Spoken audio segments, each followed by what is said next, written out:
Dreaming of a 6-night getaway to paradise? Escape to the islands of Tahiti and Moorea with Air Tahiti Nui, the world's most immersive travel experience. This all-inclusive vacation package is designed to take you to a tropical haven, starting with non-stop flights from Los Angeles or Seattle to Tahiti. From the vibrant cabins to the warmth of our Polynesian crew, you will be transported to Tahiti from the moment you step on board. Your package includes luxurious hotel stays, ensuring that your experience is as comfortable as it is enchanting. Start each day with a delicious Polynesian breakfast, enjoy exciting excursions that showcase the beauty and culture of the islands, and take advantage of convenient transfers that make your trip seamless from start to finish. All of this begins at just $26.95 per person. Whether you're looking to explore crystal clear waters, unwind on pristine beaches, or immerse yourself in rich Polynesian culture, Tahiti and Moorea offer endless possibilities for both adventure and relaxation. Call 1-877-468-2448 now to book your Tahiti and Moorea escape.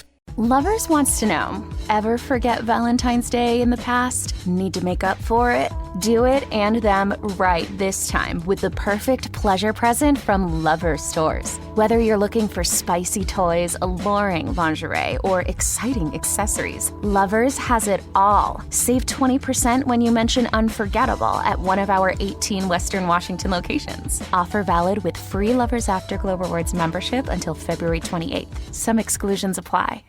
What's up? It's your boy, the Ted Smith. Slow drain being a pain? Call Pinky. That pipe's being a little leaky? Call Pinky. When the toilet won't flush and you're in a rush? Call Pinky. When your shower lost all its spray power? Call Pinky. When your sink's on the blink? Call Pinky. Pinky's Plumbing promises to lick all your plumbing problems quick. So when your plumbing backs up and things get stinky, call Pinky's. Pinky'sPlumbing.com.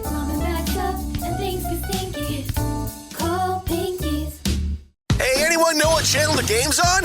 We know. Download the Sports on What app today and always know how to watch the game. Satellite, cable, or streaming. Sports on What knows the channel the game is on, and you can too. Subscribe today to start your 7-day free trial. Sports on What? We know. And now, here's the question. Hola, bitches. Good day to you and yours. All right, today is the day that we play Big Dummy, the game show that rewards you for your stunning ignorance. And here's how it works. You call us, we'll spin the category wheel. Almost we're getting there. Dude. We are right there, dude. We are right there. I'm at the same spot. Oh, okay, I see. It's me. It's me who's messing up. All right, fine. We will spin the category wheel, and then we'll ask you a question from that category. But here's where Big Dummy separates itself from your average, more reputable game show.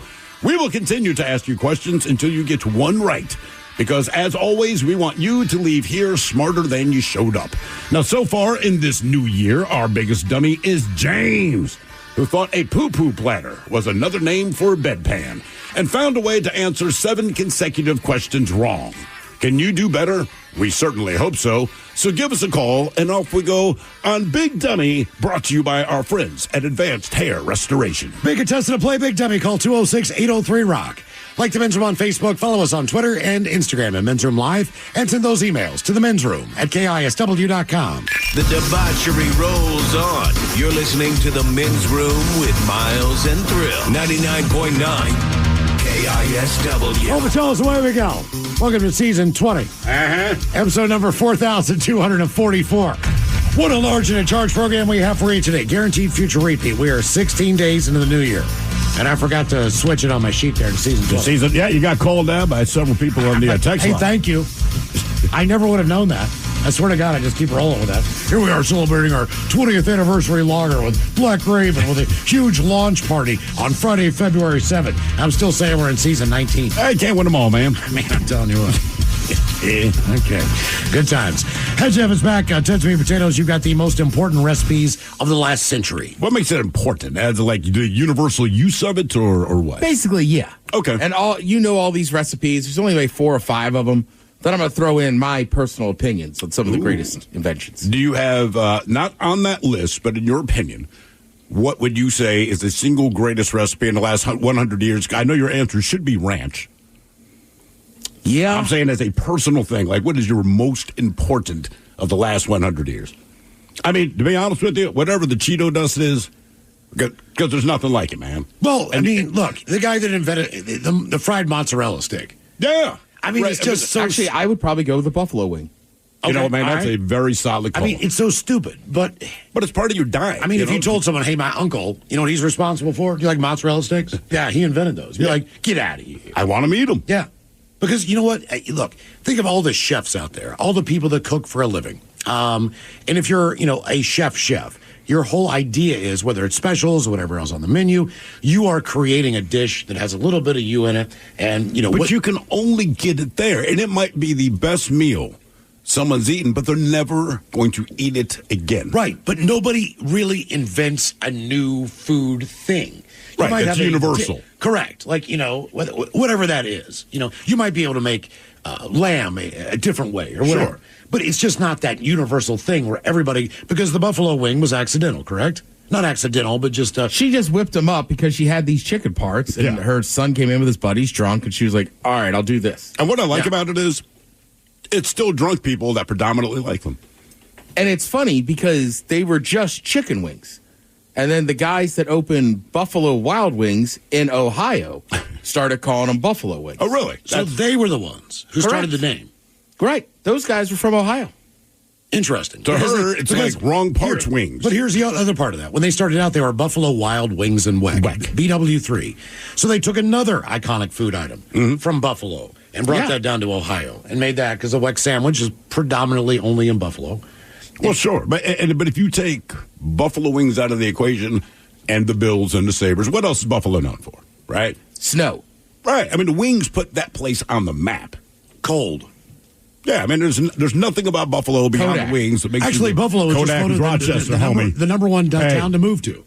I read in the United States. Because it's affordable, and there's a reason.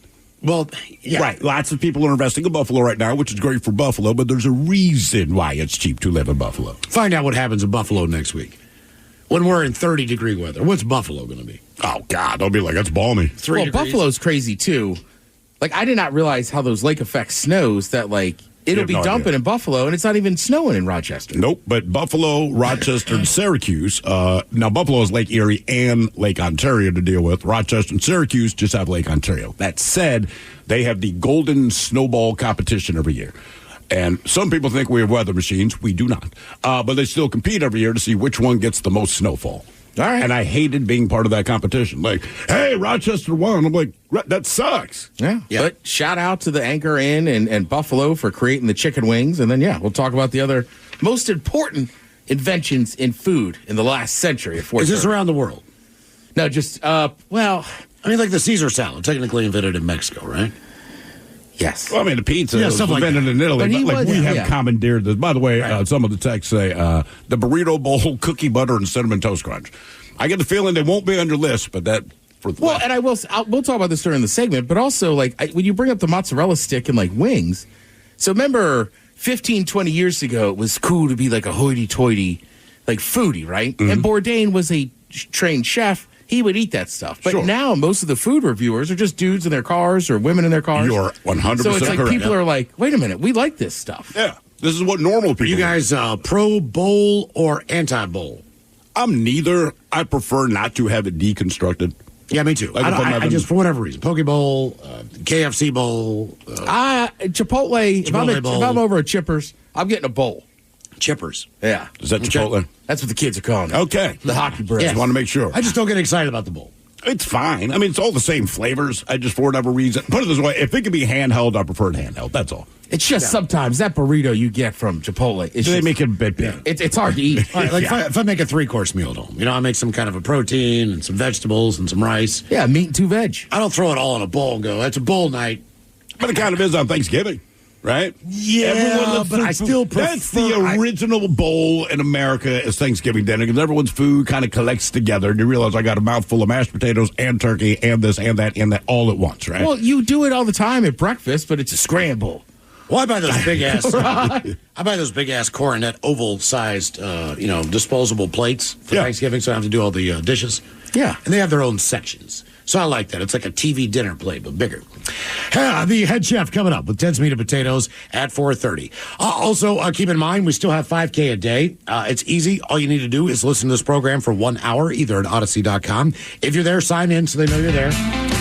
If you've got the Odyssey app, you're probably already signed in. So I'll listen for an hour, your chance to win your share of $5,000.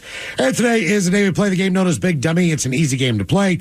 You're either playing for Team Sober or Team Not Sober. Our new Big Dummy of the year, that would be James. Oh, We yeah. took 8 questions to get one right. And as we do, we like to do a little men's room poll. The first poll of the year, we asked you to give up one thing for the year. Okay. Your choices: to give up booze, to give up social media, to give up shaving, and to give up pizza. And as we put the poll up on Twitter, if you follow us up at Men's Room Live, here are your results. Coming in fourth place, the one thing at 13% that the majority of you said you did not want to give up. I'm guessing pizza. Pizza. Yeah, makes sense. Pizza was it. Kind of shocked by that, but you said, no way. I want my pizza. Not everyone drinks. Not everyone cares about shaving. We don't like pizza. That's too much, man. In third place, 24% of the vote. That would be shaving. Yeah, makes sense. Whether you bust your head, wherever you cut, you can't do it for a year. In second place, booze at 27%. More of you would give up, or less of you would give up shaving than booze. Yeah. See, I thought booze would be last. No way, man. So far, this is tracking in the exact order that I think it makes sense. All right. And social media, number 1, 37%. Sure. Yeah. I think we got that from the callers as well. Okay. Unfortunately, today, on the men's room poll, you are getting arrested.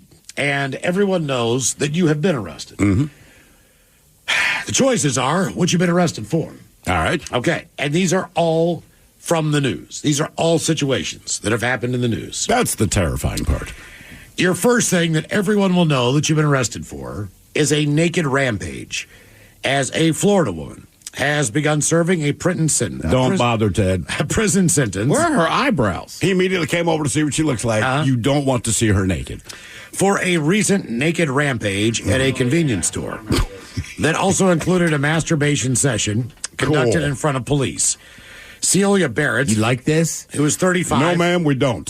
35 years old, looks every bit She's of 35? of 48. Oh, my God. Can I borrow your nightstick? Well, you know, she's not going to be hairy based on her face.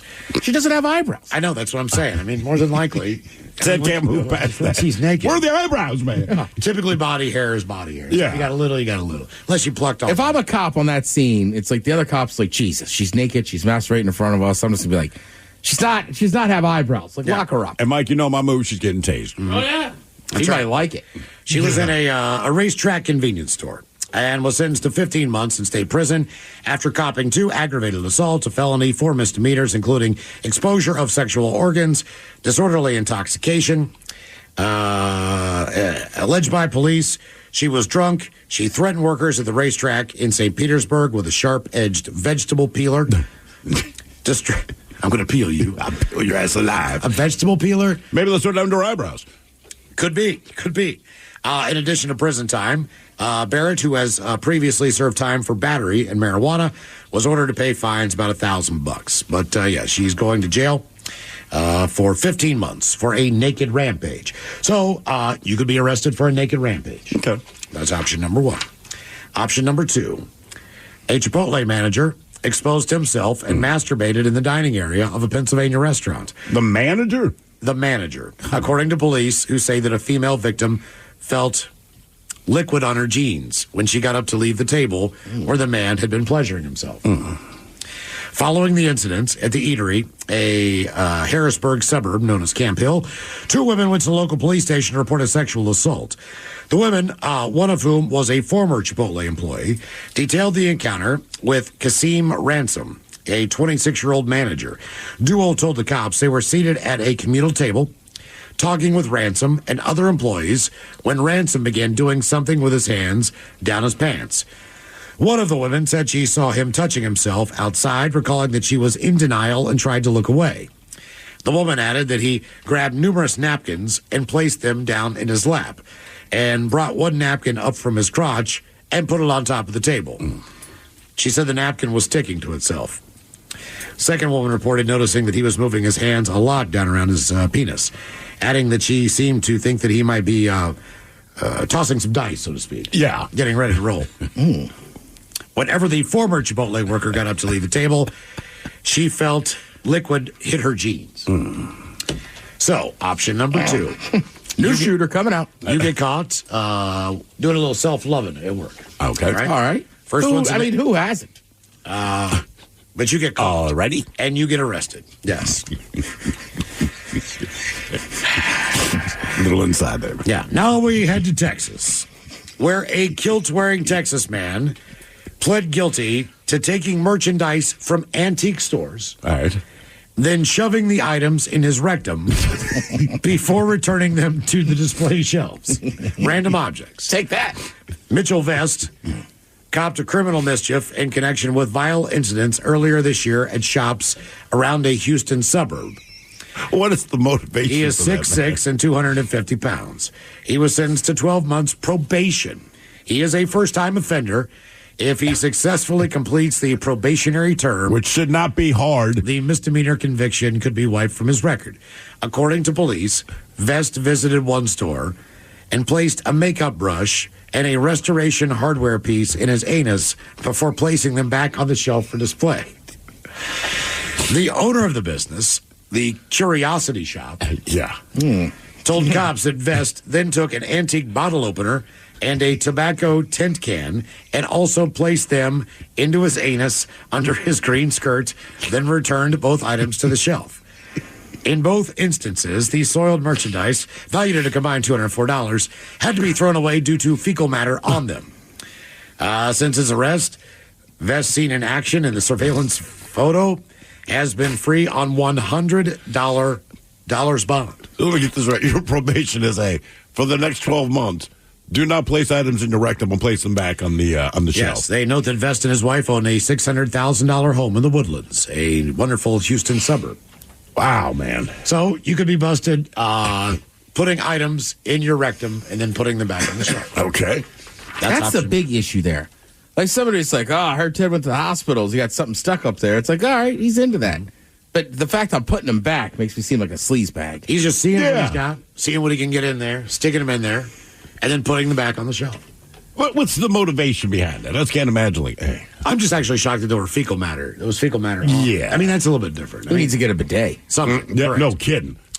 Then your fourth option to be arrested for. A female victim, 64, was covered in grits when officers arrived at a home on Monday. Come on. An argument over kitchen usage turned violent when Jaquila Mobley grabbed some of the grits being cooked by her mom and hit her in the face with a hot porridge. The victim told Florida cops that she'd been drinking and using drugs, and that when she does this, she becomes aggressive. Johnson added she did not want to contact police since the matter was juvenile at its core. A sheriff's deputy who responded to the residents noticed that he observed dried grits on the side of the victim's face, as well as matching grits on the kitchen counter and a nearby dustpan. She was arrested for battery, a misdemeanor, and booked into the Marion County Jail. She told police she had been sleeping on the streets, had multiple battery arrests, but does not have any convictions. So option number 4, we're going to say you got busted for beating up your mom. Mm-hmm. All right? So that's what people know. I think I'm taking the naked rampage out of those. The naked rampage. As far as what you have to live up to and explain for the rest of your life, I feel better with that one. I don't feel good about it. I just feel better about that one than the other one. Well, when I was putting this into the poll, I was kind of thinking, like, which one would be each of us? So what did you come up with? The only one I felt sure about is you'd be naked rampage. Okay, yeah, that's where I'm at, man. Yeah, I mean, sure, it sounds stupid, but, like, I could live with that with minimal embarrassment. Yeah. What about yourself, Miles, and Mike there? I don't know, because I don't know any of us that would beat up our own mom. That's fair. And no offense, Miles, I feel like you're the guy's like, hey, man, I'm going to put this in my butt and put it back. Look, man, I can't. I'd get caught at work having self-time. I can see that. Yeah. I mean, to the point, be like, yeah, all right, we'll leave him alone next time. You know what I mean? Yeah, you shouldn't walk in the green room. Yeah, be careful, man. Yeah, it's that napping. After my hemorrhoidectomy, that's a little bit more difficult for me than it was. It's kind of like getting an but not impossible. It's kind of like impossible. I mean, I'd have to loosen it up. I mean, I don't know what maybe a crayon or something like that. See, there you go. The items just would not be like, wow, how did he get that in there? It would be, okay. It's not about how did he get it in there. It's like, why did he put it there and put it back? Like the item, it really didn't matter. It could have been a G.I. Joe doll. It could have been, I don't know, a perfume It's got to be an bottle. original Star Wars action figure. I think it needs to be one of those little troll dolls. So then when you pull it out, the hair will be sticking straight up. Well, it's just out anyway. It's out poofed. And then you pop it out, and that little troll guy's looking at you. Yeah. Maybe it's accompanied by a whole pencil in there. Yeah, who knows? Yeah. Troll. What is Mike doing? I don't know. What's Mike doing in this one? Has he just lost it, goes on a naked rampage? No. I can't see him having time at work. I mean, maybe he's the quiet guy that's putting stuff up there. Might because be the last guy we suspect. Yeah, that's right. I mean, like if they walked into like if Castle came in and said, "Listen, I know someone on the show did this thing with the rectum and put it back on my desk," right? He wouldn't even include Mike in the conversation. He would walk in the studio and be like, "Mike, leave. I got to talk to these guys," right? And the thing is, it could have damn well been you, but no one would suspect. Well, you. you're the guy leaving pubic hairs in the sink in the men's bathroom. Those were nose hairs, not pubic. What do you hairs. consider nose hair? I believe them to be pubic. Is a nose hair a pubic hair? Yeah. No, because you have a pubic region. Well, okay. No, you have a pubic Well, region. Your pubic region is your groin. If the hair comes from there, it is pubic. Yeah, you got armpit hair, nose hair, you got face hair, you got head hair, you got ear hair, but that's not pubic hair. Okay, but your beard is just pubic hair. You're splitting hairs here. Well, isn't every hair a pubic hair then? Yes. You don't go out and say, I'm going to have cow tonight. You talk about the cut of the steak. Right. I'm with Thrill. Okay, but you pubic said you're hair going to have comes pork. Okay. Or okay. chicken. Let me ask you this. I have served you a meal. There are 3 hairs in your mashed potatoes. Would you feel, and you got to take a spoonful of it. Would you feel better if they were what I call pubic hairs? Like, no, these are from the place my pants hide, out of my nose or say my ears. I'd probably take the ear hair. Exactly, because pubic hair is different than the other hair. And when's the last time you said I'm going out for pork? It is. You go out for like pork chop. pork chop, like bacon, sausage. Like, come on, honey, get in the car. We're going for pork. Well, to me, it still seems like a pubic hair. It seems like it because you don't know. But 9 times out of 10 that there's a hair in your food, probably not a pubic hair. Probably not a pubic hair. We're going out So what do you for call pork. body hair then? Body hair. Body hair. Body hair. Yeah. Body hair. Leg hair? Okay, what about the hair in your butt? That's Butt pubic hair. hair. It's butt hair. It is pubic hair. To me, because it's Is all your groin connected. your pubis? But it connects. It's got the zipper in between, man. I'm like, that kind of connection. Like, they're always There's a road, but it's not the same city. Right. It's not. But it's like, I live in Minneapolis. You live in St. Paul. But in the end, we live in the Twin Cities. Most people go same difference, right? So to me, but would you feel better if it's a butt hair versus a pubic hair? No, you wouldn't. If you feel, look, I'll put it this: if the hair, based on where the hair comes from, if you feel better about where it comes from than another one, then you know whether or not it's pubic. If I said this is a chest hair, you go, all right. If I said hey, it's not a pubic hair, it's a butt hair, you will not feel any better. Game Notice Big Dummy is coming up. If you'd like to be a contestant, 206-803-ROCK. Hiring is a lonely business. Posting jobs, sifting through resumes, interviews with unqualified applicants, being ghosted. What if you could link with dozens of qualified candidates who are ready to work right now with just one connection? That's Express Employment Professionals. Find us at expresspros.com. One connection, the workforce you need. Problem solved. Express Employment Professionals. expresspros.com. Yeah, sure thing. Hey, you sold that car yet? Yeah, sold it to Carvana. Oh, I thought you were selling to that guy. The guy who wanted to pay me in foreign currency, no interest, over 36 months? Yeah, no. Carvana gave me an offer in minutes, picked it up, and paid me on the spot. It was so convenient. Just like that. Yeah? No hassle. None. That is super convenient. Sell your car to Carvana and swap hassle for convenience. Pickup fees may apply. Look, we're all human. We push-pull doors, we blow on ice cream to cool it down, and sometimes we forget to check our blind spots. That's why the 2025 Hyundai Tucson Hybrid offers class-leading advanced safety features. Like an available blind spot view monitor, which shows you a live video feed of your blind spots. Because the Tucson Hybrid is made for humans who are just that, human. Visit HyundaiUSA.com or call 562-314-4603 for details. This podcast is brought to you by Kleenex Lotion Tissues.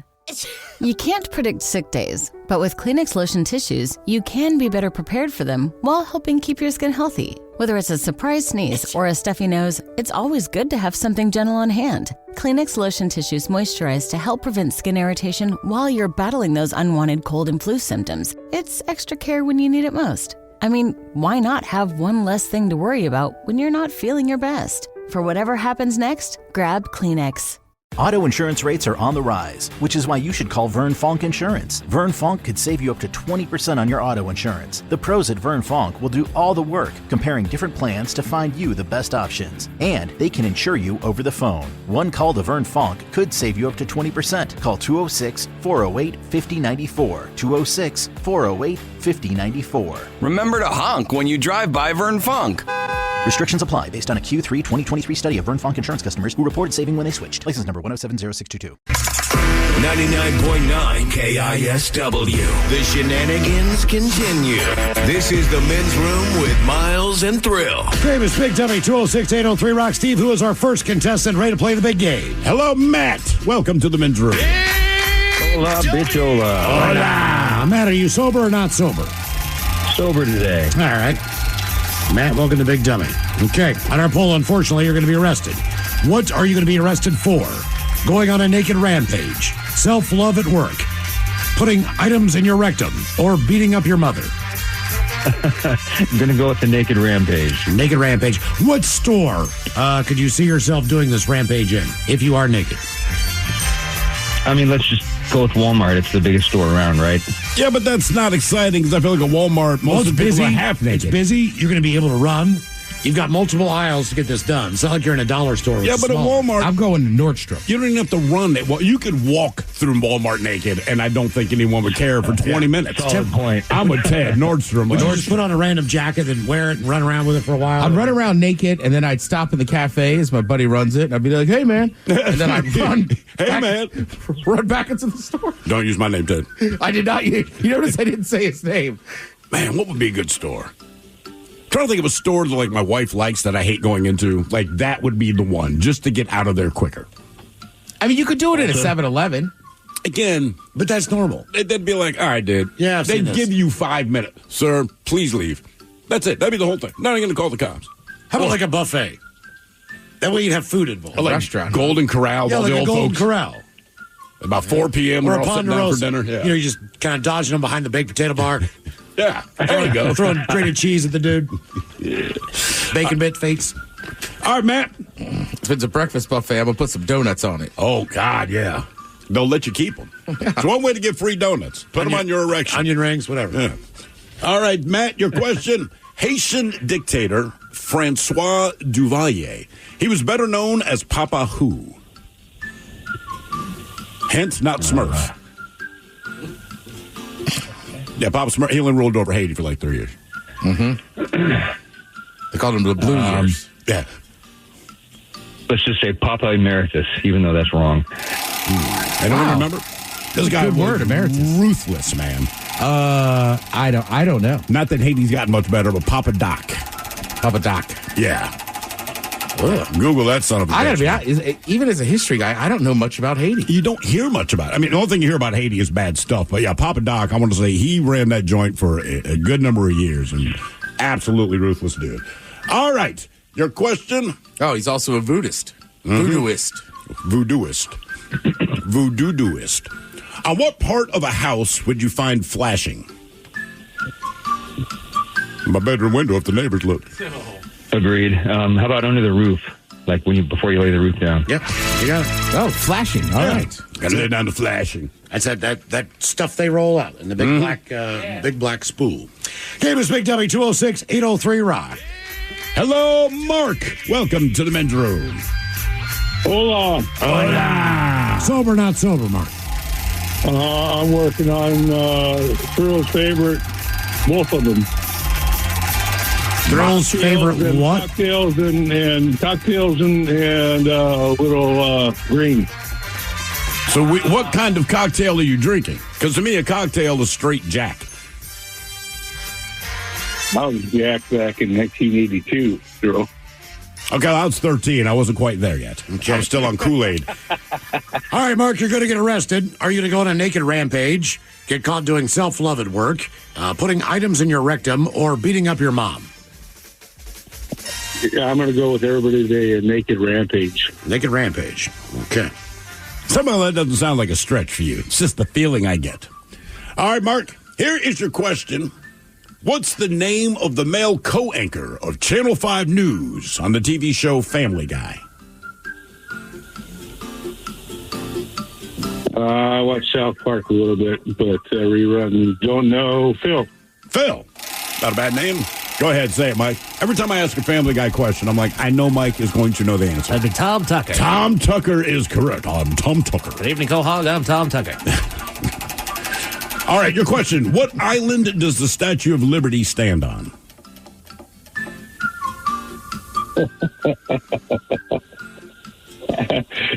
That is comedy. Collins Place, Staten Island. Is it Liberty Island? It is, in fact, Liberty Island. Mm-hmm. You know, I just watched a whole special on that. That's not as big of a gift as we thought. Well, it wasn't. It was re-gifted. Yeah. It was supposed to be, for the opening of the Suez Canal, I believe. Something. And they were like, dude, we don't want Then it. New York City was supposed to raise a bunch of money to help. They didn't. Finally, the French were like, just take it. Right, exactly. It was a re-gift. Yeah. And now it's this big symbol. It's like, nobody wanted the thing, and there she is. Yeah, it's like the longest white elephant party of all time. Man, I got the Statue of Liberty. I wanted the gift cards. All right. Your question. What was Dr. Jekyll's first name? Now, as a clue, there's an actor whose last name is Cabell. There is another actor whose last name is Winkler. All right. And he shares the same first name. Oh, you give it away there in Fonzie. Yeah, but the first name. But the actor's name. I know what it is. It's I would say shout out to my it's Henry Winkler. You all right there, man? I'm good. I wanted to say shout out to my nephew out there if he's listening. What's his name? Who's your nephew? Christopher. He's an Eagle Scout, by the way, boys. Oh, yeah. Take that, Montgomery. Miles is just what? Order the arrow or something? He's an Eagle Scout. He just wanted to point it out. I'm a Life Scout, which means I'm a Scout for life. Big dummy. Sounds sad every time you keep saying I'm a it. lifer. I'm a lifer, man. It just sounds like some title, like the participation drill. Look, the badge is a heart. I have a huge heart, and I'm giving my love to the Boy Scouts for the rest of my life. Mike, let me ask you this. As an Eagle Scout, did you have to be a Life Scout first? That is correct. Yes, I did. Oh, so you're also a Life Scout? Yeah. But one rank above. No, he was. I went through Life Scout. Oh. I exceeded expectations Then he of Life died. Scout. He died. He ended his life. I'm after Life Scout. Yes, he is. After Life Scout. I like it. Well, there's a lot of people that went to my high school, right? But they're not Stags for life. They didn't graduate. Right? Like, I love Maryland, but, like, I don't have a Terps for Life bumper stickers. I didn't graduate. Yeah. Feels like you stopped your senior year. I stopped at life. You stopped at life. Yeah, I figured this is good enough for me. A Scout for life? Mm-hmm. I didn't want to date her anyhow. Yeah. You're right. She's ugly now. Hello, Justin. Welcome to the men's room. Hola, gentlemen. Hola. Justin, are you sober or not sober? Sober. All right, Justin, welcome to Big Dummy. Okay, our men's room poll, you're going to get arrested. What'll people know that you've been arrested for? Going on a naked rampage, little self-love at work, putting items in your rectum, or beating up your mom? Self-love. I used to work night shifts. Yeah, Self-love. so I mean, that's everybody assumes you're doing that. Did you practice self-love working the night shift? Basically, you're just copping to it right now. I plead the fifth. Yeah, right there with it. By the way, as far as the poll goes, Rebecca Lee chimes in and says, I'm beating up my mom. Okay, Rebecca Lee. All right, Justin, here's your question. She was in the Army. I feel bad for her mom. Maybe her mom was in the Army, too, and it's a knockdown, drag-out, fight to the death. Mm-hmm. Or she just kills her mother. We'll never know. All right, Justin, your question. The city of Cleveland is located on the shores of which Great Lake? Let's see. Superior? No, Erie. Lake Erie. Quick update from my Facebook. Yeah. A listener named Michael just hit me up. He says, Team Eagle Scout. Yeah. I said, are you one as well? And he says, yes. Oh. Eagle Scouts coming out in force. Life Scouts, come out of the woodwork. Come on. They're embarrassment. And also, this Michael would like our Mike to wear his uniform at the party. Do you know the honest difference? Yeah, come on, Mike. Do you know the honest difference, Ted, between a Life Scout and an Eagle Scout? I'm being dead serious. One is successful. One's had sex. Say, oh, bitter girl. Yeah. At that point in their life, too. Well, he does enjoy kale, which is also bitter. Yeah. Isn't that kind of why you couldn't make Eagle Scout? You're not. Because some of those Life Scouts were having sex and just happened to be with the, I don't know, Scout Master? No, yeah, he was going after much younger kids than me. Oh, really? Yeah. And that's literally why you could not get the Eagle Scout. the whole troop folded. And you were when he went to jail. The troop folded, but you were working under Eagle Scout Project At that time, yes. God, but I was so disheartened by the situation that I just stopped. I think that's fair. I stopped going. Jesus Christ, what are you doing, Justin? Turning metal down on the machining. I had no idea. All right, here's your question. What Cajun dish, Ted, is a mixture of rice, sausage, chicken, shrimp, oysters, and more? Ooh, that sounds good. It is good. Would that just be gumbo? That is a gumbo. It's not, you want to get That's an efute. That's jambalaya. Jambalaya. So it's not efute. Look, you know it's one of the three, right? I mean, Yeah. All right, your question. Who was the first actor to play the role of James Bond? Oh, man. Shut up. Sean Connery? No, come on. Is it? Yeah. It is Sean. A lot of people think it's George Lazenby. Lazenby, yeah. So I did the research. It was not him. I want to say he played Bond in the second movie, but was remarkably unpopular, so they went back to Sean Connery. Okay. And also, my Connery impression is just so good. I gave it away. I know. I mean, who else could that have been? Game is Big Dummy 206-803 round. Sean Connery, ironically, Scottish Eagle Scout. Yeah, I made it to Eagle Scout, Montgomery. Your lifer. Hi, Miles, you love him. Hello, Eastwood. Welcome to the men's room. God. Oh, God, huh? Yeah. Oh, big Eastwood, tell me you were an Eagle Scout. No, I was a scout for about 2 weeks, and then I gave it up. But I was, for my son, I was a scoutmaster for 2 years. All right. All right, very good, man. Do you have to be an Eagle Scout to become a Scoutmaster?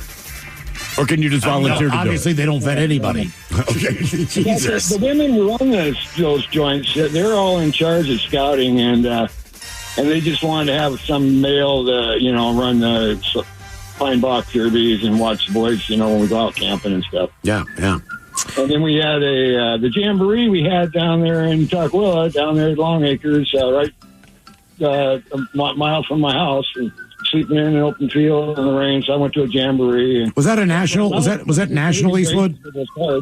Eastwood, was that a national jamboree? I'm not sure. It was a big jamboree. It was down there at old Long Acres down there in Tukwila. Yeah, if it could hold 100,000 people, it's a national one. Oh, by the way, you sober or not sober? I've been talking to Bob's from over here, so no, I'm not sober. Okay. All right, Eastwood, you're going to get arrested, which I'm sure you already have, but pick one of these. Naked rampage, self-love at work, items in your rectum, or beating up your mom. The only time I was really arrested was when they restraining order I violated. I went to a Tom Petty concert and come back, had my firearm on me, and they took me in and arrested me. And, after a deferred sentence, I got taken into RJC, the Regional Justice Center, and they couldn't find me, man. I had no prints or nothing because I wasn't a criminal. But anyway, I'd be the naked. I couldn't beat my mom up. One time when I was 13, Mom come up and she swung at me, and I raised a fist. She jumped on my back, and don't you ever raise a hand. I'm just going to try to block her punch. I mean, I would never touch my mom. I swear to God, man. Yeah. When you're at the Tom Petty show, they tell you to don't come around there no more.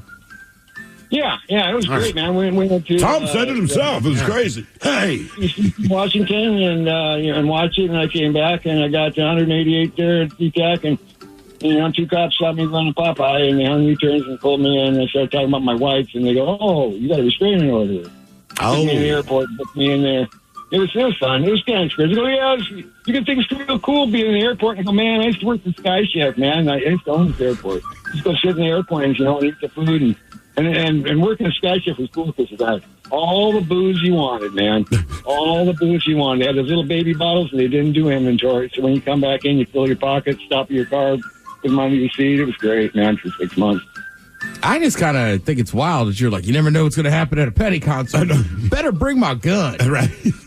Known for that. No, see, I left my teenage son at home, and I was afraid if I left the firearm at home, he'd get his fingers on it, and so I took it. All right. That's fair. Yeah, that's actually a good excuse. All right, Eastwood. Here is your question. How many countries make up Great Britain? How many countries make up Great Britain? I don't know. Let's see. Ireland, Wales, and let's go with 4. Three. Great Britain is England, Scotland, and Wales. Your next question, Eastwood. How many countries make up the United Kingdom? The United Kingdom? I don't know. I thought this game was very good. 2? 5, 4. England, Scotland, Wales, and Northern Ireland. Great Britain is the island. United Kingdom includes Northern Ireland. Okay. Yeah. All right, Eastwood, your question. The Blues Boy King is better known as what musician? The Blues Boy King. It's right there. I don't know. I can't think of it. The blues singer now. I'm just having a brain fade here. The Blues Boy King. Don't Elvis. What the hell is for? Did you say Elvis? Yeah. It's right there. B.B. King. B.B. King. Yep. B.B. King. Yeah. Blues Boy King. B.B. King up in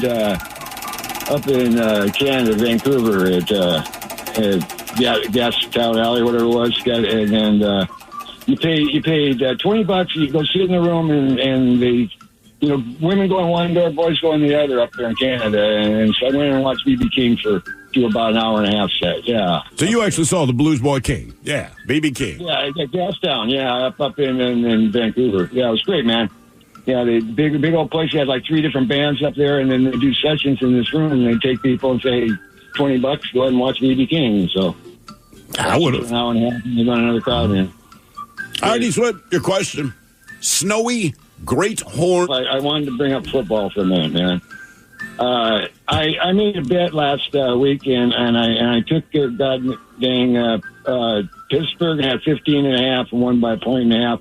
And Ted, I took your Commanders, who you don't like anymore. I love them. All right, with Jaden Daniels, and I had 9.5 points, and they won the game. So, how much money did you make? I put down 120 and I got back 94. So I'm getting about 212 or something back. All right. Okay. So do you have an answer to the question? What? Yeah, I was going to say I was an owl. You are correct, sir. Very good. More of Big Dummy coming up. If you'd like to be a contestant, 206-803-ROCK. Is your team at work feeling a little disconnected? Maybe the workflow's not flowing? Try Confluence by Atlassian. Confluence is the connected workspace where teams can create, organize, and deliver work like never before. In Confluence, teams can whiteboard their vision for any project, easily create or access the relevant pages and resources they need, and discover important context they might not even know they need. Plus, AI helps teams jumpstart brainstorms, organize information, and connect workflows, so teams can move efficiently and create alignment with ease. In fact, with Confluence, teams can see 5.2% average boost in productivity in 1 year. So if your team lacks confidence, try Confluence, the connected workspace where teams can do it all. Set knowledge free with Confluence. Learn more at Atlassian.com/Confluence. That's ATLASSIAN.com/CONFLUENCE.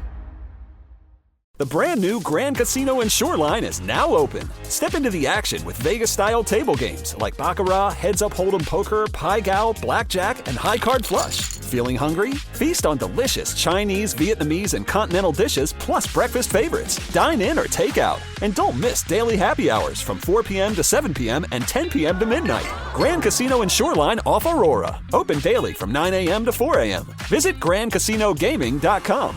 Welcome to the Grand Experience. Presented by T-Mobile, the official wireless partner of Odyssey Sports. With an awesome network and great savings, there's never been a better time to join T-Mobile. Visit your neighborhood store to make the switch today. Gearing up for the big game? We are too. Join us on the Moth Podcast for a special episode dedicated to hilarious true stories about football, family, and growing up.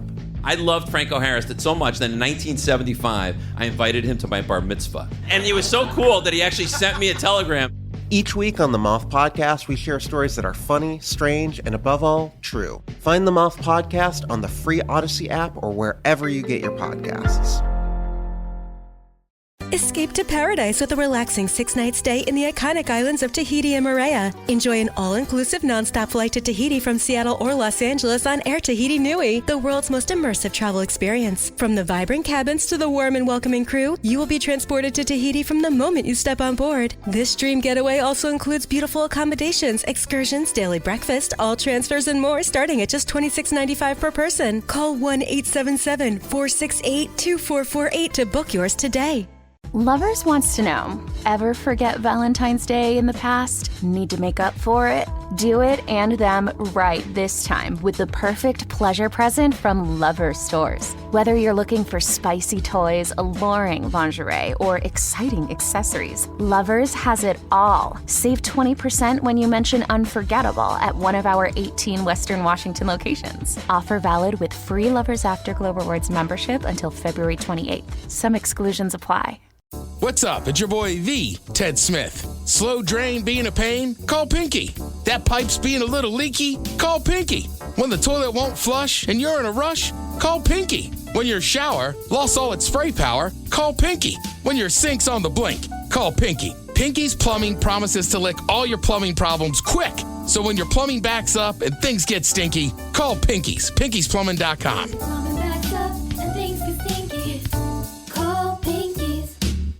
Anyone know what channel the game's on? We know. Download the Sports on What app today and always know how to watch the game. Satellite, cable, or streaming. Sports on What knows the channel the game is on, and you can too. Subscribe today to start your 7-day free trial. Sports on What? We know. 99.9 KISW. We return to the men's room with Miles and Thrill. $5,000 in cash. Wow. It is easy to do. Listen to this program for 1 hour. Listen to Jolene for 1 hour. But listen on the Odyssey app or Odyssey.com. Make sure you are signed in. Listen for 1 hour. And then turn us off and listen to something else. But you will be registered for your chance to win your share of $5K a day. Game is Big Dummy 206-803 Rock. Steve, who is our next contestant ready to play the big game? Hello, Jesse. Welcome to the men's room. Good afternoon, guys. Good afternoon. Jesse, are you sober or not sober? Not sober. All right, Jesse. What are you not sober on? Some good green. All right. Okay. All right, Jesse, you're going to get arrested. What are you going to get arrested for? Going on a naked rampage, a little self-love at work, sticking items in your rectum, or beating up your mom. Is it beating up your mom or throwing the grits on the mom? We're saying beating up. Yeah, we're saying beating up. How about this? You assault your mom. That's what they know. Right. Yeah, I'm too scared of the ass whooping she'd give me. Self-love at work. Self-love at work. I like that you're I'm scared of the ass whipping. I'm thinking, I just don't want to assault my mother. Jesse, what do you do for a living? I'm sorry, say it again? I said, what do you do for a living? Bartender. Bartender, that would be fun. Oh, nice. This guy's not paying any attention to us. Jesse, you ever served us booze? I have not, actually. Okay. All right. I don't want to. Ted finds that to be strange. I mean, surely the numbers. Yeah, I 20 do. years here. I don't need to know the name of the bar. What town do you work in? I'm up north. I'm in Burlington. Oh, well, there you go. Okay, that's right. What's the bar, Ted? I don't know much about Burlington. I make it to about Stanwood, maybe Bellingham. Okay. Not Burlington. Burlington's a little outside my district. You got to get up there, man. Give us some recon on the, 18 different small bars. I've been there. Actually, I'm saying that. I met a bartender at our local watering hole over the summer, I believe it was. And nice lady, right? Walk in, keeps looking over at me. Introduces herself. I'm like, oh, hi, I'm Steve. She's like, oh, no, I know you. She's like, I know everyone on that show. You guys used to frequent where I bartended quite often when you first got into town. I've seen you hammered. I've seen you kind of hammered, and I've seen you almost get hammered. Like, do you ever see me sober? She's like, when you guys showed up. It's like, but you never left. But that's the way she worked in Pioneer Square. Do the math. Just saying on those bars. Jesse, is Burlington that nice little town that the train runs through that you kind of pass when you're on I-5? Exactly. All right. Yeah, I've been there. We're right next to Mount Vernon, where the big tulip fields are, where everybody comes. Do you get a big right. rush of business during the tulip festival? Oh, absolutely. Traffic is horrendous, but business is good. Now, ironically, I have been known to have a couple beers over at Draft Picks in Mount Vernon. Of course. Of course. Yeah, exactly. Just hop over the bridge, and I'm over in Burlington. All right. Yeah, so what is Tulip Festival? Is that May? Something like that? Oh, like you don't know. Did my wife every year. Have you been? No. And I keep telling, like, if you want to go, babe, you can go. There's two things I don't want to go to with you, which is the wine tasting thing and the Tulip Festival. See, I would say musicals. Oh, there's no chance. Okay, come on. Although I did go to Hamilton, and that was my one. I am done, and apparently that's like the best musical you can see. And I'll put it this way, I'd hate it when they had an intermission. Like, God damn it, I have to come back to this. I want to go to the Tulip Festival this year and do a photo shoot by myself. So everyone can see you in multicolored flowars. Yes. Maybe you can run with your arms out through them. Yeah, exactly. Ooh, run naked through the Tulip Festival. Backwards. That'll get them. What are you doing? Looking for tulips. Clipping tulips. You know what I'm saying? With a pause in between. Just a guy and beautiful flowers. Just me, my flowers, and my Johnson. All right, Jesse, here's your question. In what part of the female body would you find amniotic fluid? Amniotic fluid. Part of the body. It's very specific. The lungs. Well, if she's doing it wrong, I'll be in the uterus. Yeah, because babies drink it. Yeah, well, they don't drink it per se, but... Yeah, well, you know what I'm saying. Grab me another glass. Ooh, man. Get the That's potent amniotic fluid, mama. All right, your question. What fashion brand was founded by Gwen Stefani? Now, as a hint, I will say it is named after a delicious baby animal. Oh, my gosh. I mean, delicious baby animal. Oh, okay. Yep, I'm with you. I'm not with you. I've got zero guess on this one. Veal? Lamb. Oh. She has the period, so it's L-A-M-B, but lamb.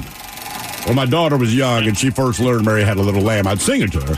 And I'd say, Mary had a little lamb because it's delicious. And my wife would get so upset. And I'm like, listen, man, I'm just trying to tell her, lamb, they are as tasty as they are cute. Truth. In what year did Abraham Lincoln deliver the Gettysburg Address? Oh, my gosh. That's a good question. That would have been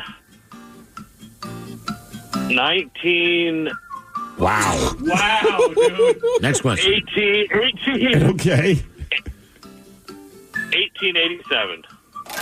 Damn. Only 12 years after he was killed. 1863. 1863. And then the battle is the following year, July 1st, 2nd, and 3rd in 64. And then what speech did Bigfoot give?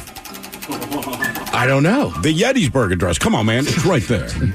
Handing out coolers to everyone. You never heard about the Gettysburg Address? No, but I'm going to use it this weekend. I know. It's so stupid. I couldn't help it. The Gettysburg Address. Right? What we will hide in the woods, leave footprints, and take blurry pictures. It'll drive people crazy. Yeah. And drink IPAs. Because we are hipsters at heart, right? Yeah. I like my beers like the speech, Eddie. All right, your question. How many years was Genie stuck in a lamp before Aladdin found him? How many years was Genie? Of course you know, Mike. Jesus Christ, I swear. Like Disney and Family Guy, Mike is the go-to resource.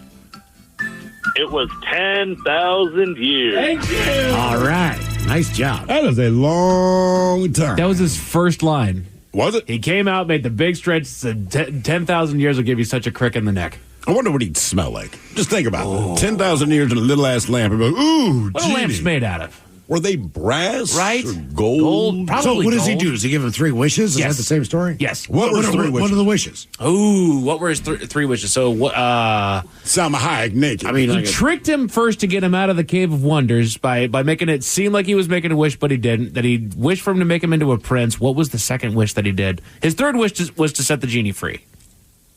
I don't remember what the second wish Genie, was. like, mind F him into saying that? No, he See, I just... go threesome. Are they three separate wishes? Just right out of the gate. No. That's the first. That's the first wish. First wish. Then I'll figure out the other two. Wait. But see, we got to understand one thing about genies. My understanding is that genies, they're not necessarily tricksters, but they take you at face value. So they say, I want a threesome. And suddenly Hulk Hogan and Gilbert Gottfried show up. And they're like, there you go. You need to be specific. He asked to be a prince, to be saved from drowning, and then to free the genie. Right. Forgot. Yeah, he ran into a bad crowd there with Jafar that sent him out there, and he was drowning. And the genie basically gave him a freebie that he then took away as a wish. Wait, because he was unconscious. No. He was unconscious under the water. He was like, "I can't save you unless you make a wish." He's like, "Screw it. I'm gonna save you. We're just gonna take a wish." Wait a minute. So the genie said you don't have to make this a wish? Well, he couldn't talk because he couldn't talk because he's about to die. Right. The genie. But that's on him. That's kind of then the genie's just going to be trapped in like the ether. He's got nothing. Wait, how does this work? So I freed the genie. All right, you have freed me. I'm the genie. Sure. Now he can. You just end go up on vacation. drowning. He went to Disneyland. Am I beholden to you even if you drown like that? No. Third wish was to free the genie. He kept him around until he got his 2 wishes out of it. Then he freed the genie with the third. But what I'm saying is, if say you're 1 wish in, all right? Yeah. Do I have to hang out with you until you come up with all 3 wishes? Yeah. The genie's next to you. Yeah. So the only reason he saved his ass is okay. That's purely selfish. He got knocked out, or he was knocked out, and he was drowning in the water. The lamp rubbed up against his hand. The genie comes out. He's like, "What the hell are you doing?" He's like, "Oh crap, you're drowning. I can't save you unless you screw it. I'm getting you out of there." And then he just pulled him out and basically just took a wish away there. Okay, all right. Game is Big Dummy 206-803 round. Oh, spoiler alert, everyone! Sorry. Hello, Sam. Welcome to the men's room. Hola. Sam, are you sober or not sober? Sober, just got home from work. All right, Sam, welcome to Big Dummy. Okay, our men's room poll. You're going to get arrested, everyone knows. Did you go on a naked rampage? Did you do self-love at work? Did you stick items in your rectum in a store? Or did you beat up your mom? Oh, man. Everyone knows have to be a naked rampage. Naked rampage. I feel like if it was just an option to just punch your mom once. Like, it's still assault. It is. My mom, she's so nice. She'd be like, all right. You're going to punch her once. Just once. My mom's so nice, she let me punch her. One of our texters said they want to go on a naked rampage in IKEA, which I think is brilliant. That is pretty cool. You can lay on every bed. You can sit on every piece of furniture. Mm-hmm. You know? You can make jokes about meatballs. Yeah. I'm not Swedish. Yeah. Try these on for size. Look, they're white. All right, your question. What is a hominid? What is a hominid? A 2-legged person. What was that? A person? We qualify as a hominid, but it has a slightly broader definition. He's a 2-legged person, if that's it. Well, most people are 2-legged. We call them like amputees or something else otherwise. What is it's a little tricky. Basically, it's an upright walking ape. Oh. Yeah, that's us. Well, I know that, but there's more than just us. Like gorillas are like, oh, you forget about me? Back to Yeti. Yeah, Yeti. They actually address that at the Gettysburg Address. All right, your question. In season 16 of South Park, what chain store did Randy buy for $10,000? No idea. Kmart. It's out of business. Blockbuster. Oh. Is there still one left? Yes, in Bend, Oregon. It is still there. Okay. What company bought the naming rights to the Florida Suncoast Dome in 1996? What company bought the Florida Suncoast Dome? Yes. It recently lost its roof completely. Mm-hmm. Matter of fact, they're not going to be able to play on it this year. Nope. That place is a dump. There it is. Yep. Tropicana? You got it. Boom. Nice job. Absolutely makes No sense. pulp for me, please. Really? I'm a pulp-free guy. Yeah, I don't like pulp either. Wow. Unless it's, I love. You like crunchy peanut butter? You like the pulp in your orange juice? Yes. if your hand squeezing it, I'll accept pulp. But otherwise, pulp in your lemonade. Sure. No. It doesn't bug me as much as orange juice, and I don't know why. Even it's just pulp from citrus for whatever reason. A lemonade, I'm like, that's cool. Orange juice, I don't want it. You even go heavy pulp? I think it's so much better for like a mimosa, screwdrivers. I think so. Man, like I said, I don't want peanuts in my peanut butter. I don't want oranges in your orange juice. By the way, Mike, see if you can verify this. It says, "Geez, Thrill, you need to go home and watch Aladdin with the kids. Such a great movie. It is. Loved that You movie. know as a how kid. I am. Do you think I would actually enjoy it? Yes. Really? Yes. Okay. There's a couple musical numbers in there, but Daddy-daughter night tonight. But worth it. Great movie. Did you like Robin Williams? Yeah, of course. Okay, yeah. Is it just him being Robin Williams? Yes, Essentially? it's a Robin. Okay. I don't think he actually had much of a script at all. He just started going off and over. That's what I heard about him and stuff like this is basically how we need the scene to end. Yes. So just get it there, and they let him go off. This was my first exposure to Robin Williams. Really? Loved him ever since. Okay. Game is Big W 206-803-ROCK. He was the first man on Earth, guys. Hello, Adam. Welcome to the men's room. Happy New Year, bitch. Hola. Happy New Year, brother. Adam, are you sober or not sober? I am definitely not sober, Miles. What are you doing over there, Adam? I'm drinking Bud Lights and inhaling Clorox cleaning wipes. Okay, all right, well, very good. That's quite the combination. All right, Adam, you're going to get arrested. What are you going to get arrested for? All right. Going on a naked rampage, a little self-love at work, sticking items in your rectum at a store, or beating up your mom, all of which actually happened in the news. I'm going to have to beat my mom's ass. Beat your mom's ass. All right, Adam. Why are you picking beating your mom? She was not a good person. Okay. All right. That's fair enough. Fair enough. Well, don't feel bad. Ted wants to punch his mother just once, and she's real sweet. Yeah. Ted wants to punch his mother because she's nice enough that she would say, okay, Ted, go ahead and punch me. Yeah. Where would you hit her? Well, that's wrong, Ted. Thanks, dude. Well, I'm saying if I had to pick one. But where would you hit her? You giving her a kidney shot? You hitting her on the button? Well, no, I don't want to hurt her. I'll just give her a shiner. Mike is now huffing Clorox wipes. Let's see how he is when he gets back in the studio. They're pretty good. I believe it. All right, your question. Cinco de Mayo is a celebration of the Mexican defeat of which nation?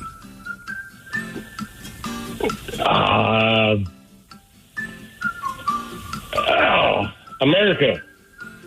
Spain. France? Nope, France. Oh, France. Ooh. Okay. By the way, your orange juice thing there, Paul says Miles is a weirdo, and then someone else says Donald Duck OJ is the best. Really? If you grew up on it, it does have a very distinct taste. It does have a very distinct taste. I will give it that.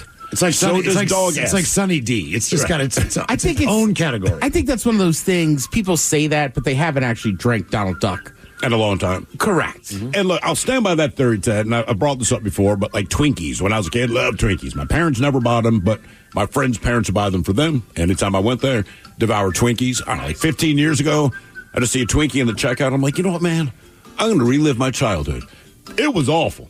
Yeah. It was. I could not believe how bad Twinkies are. You just taste the pure chemical at this point. I think that's what it is. Right? Somehow kids, like, they just don't taste pure sugar or the pure chemicals, or it's almost like aerosol in your mouth. Because I'm with you. They were my favorite of the Hostess snacks, and I had a load of them. I loved the Twinkies. When's the last time you had one? Not terribly long ago, and I was sorely disappointed. Yeah. What about a little Debbie's oatmeal cream pie? Those still slap. They're not bad. They're just too sweet for me now. They're awfully sweet, but every once in a while you got to get one. Yeah. The double decker. Let's say you get the double decker one, don't you? All right, here is I'm your also question. old enough now. I eat snacks for Big Deborah. Yeah, Big Deborah. Big Deb. All right, your question. Besides aces, what was the other pair in Wild Bill Hickok's Dead Man's Hand? You had a pair of aces and a pair of what? I never seen that. I'll say queens. Eights. A pair of aces and a pair of eights, Dead Man's Hand. All right, according to the song, and Mike, I know you're going to know the answer to this. According to the song from the musical The Music Man, how many trombones were in the big parade? 13. 76. I only know this, my brother, when he was in 5th grade, I believe, he was in the incredible theatrical production of The Music Man, as only his elementary school could pull it off, and 76 trombones in the big parade. It's literally all I know of the song. I was in Oliver and Fiddler on the Roof. I was in Paul Bunyan. I had the role of Paul Bunyan. You would think because of my remarkable acting chops, turns out I was the tallest kid in the class. Yeah. I was in A Christmas Carol. What role did you have in A Christmas Carol? I was Jacob Marley. Oh, really? Yeah. Okay, I was the man. first ghost that came out. Yeah. It was not great because I was draped in chains. I looked like Mr. T. But it was like real chains. But they were right? big-ass chains from like Home Depot. Because they didn't have plastic. They were back then. heavy as hell, man. I mean, it was crazy to put that on. Who were you, Ted, in your theatrical productions? I think I was always just kind of just one of the kids and Oliver, and then usually at the Christmas play, I got to be a wise man. Okay. Mike? I was in Alice in Wonderland. And your role was? I was the caterpillar. Really? Yeah. Mike and I have skills. I'll be dead honest. We have a Just smoking weed up there on stage. And we had a choir at my school. My sister has a very, very good singing voice. I think they just kept me in the choir. Because she was there? Because they wanted, right. Because it'd be easier if both of us were in it. But yeah, Ted, you made choir too. And feel free to lip sync. All right, Adam, your question. What kind of stone is the Taj Mahal made of? What kind of stone is the Taj Mahal made of?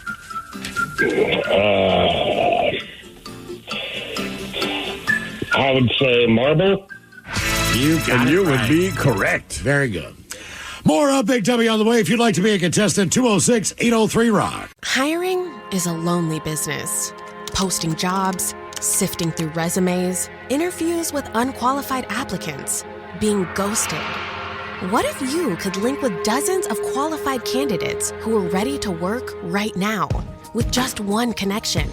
That's Express Employment Professionals. Find us at expresspros.com. One connection, the workforce you need. Problem solved. Express Employment Professionals. expresspros.com. Yeah, sure thing. Hey, you sold that car yet? Yeah, sold it to Carvana. Oh, I thought you were selling to that guy. The guy who wanted to pay me in foreign currency, no interest, over 36 months? Yeah, no. Carvana gave me an offer in minutes, picked it up, and paid me on the spot. It was so convenient. Just like that. Yep. No hassle. None. That is super convenient. Sell your car to Carvana and swap hassle for convenience. Pickup fees may apply. Auto insurance rates are on the rise, which is why you should call Vern Fonk Insurance. Vern Fonk could save you up to 20% on your auto insurance. The pros at Vern Fonk will do all the work, comparing different plans to find you the best options. And they can insure you over the phone. One call to Vern Fonk could save you up to 20%. Call 206-408-5094. 206-408-5094. Remember to honk when you drive by Vern Fonk. Restrictions apply based on a Q3 2023 study of Vern Fonk insurance customers who reported saving when they switched. License number 1070622. This podcast is brought to you by Kleenex Lotion Tissues.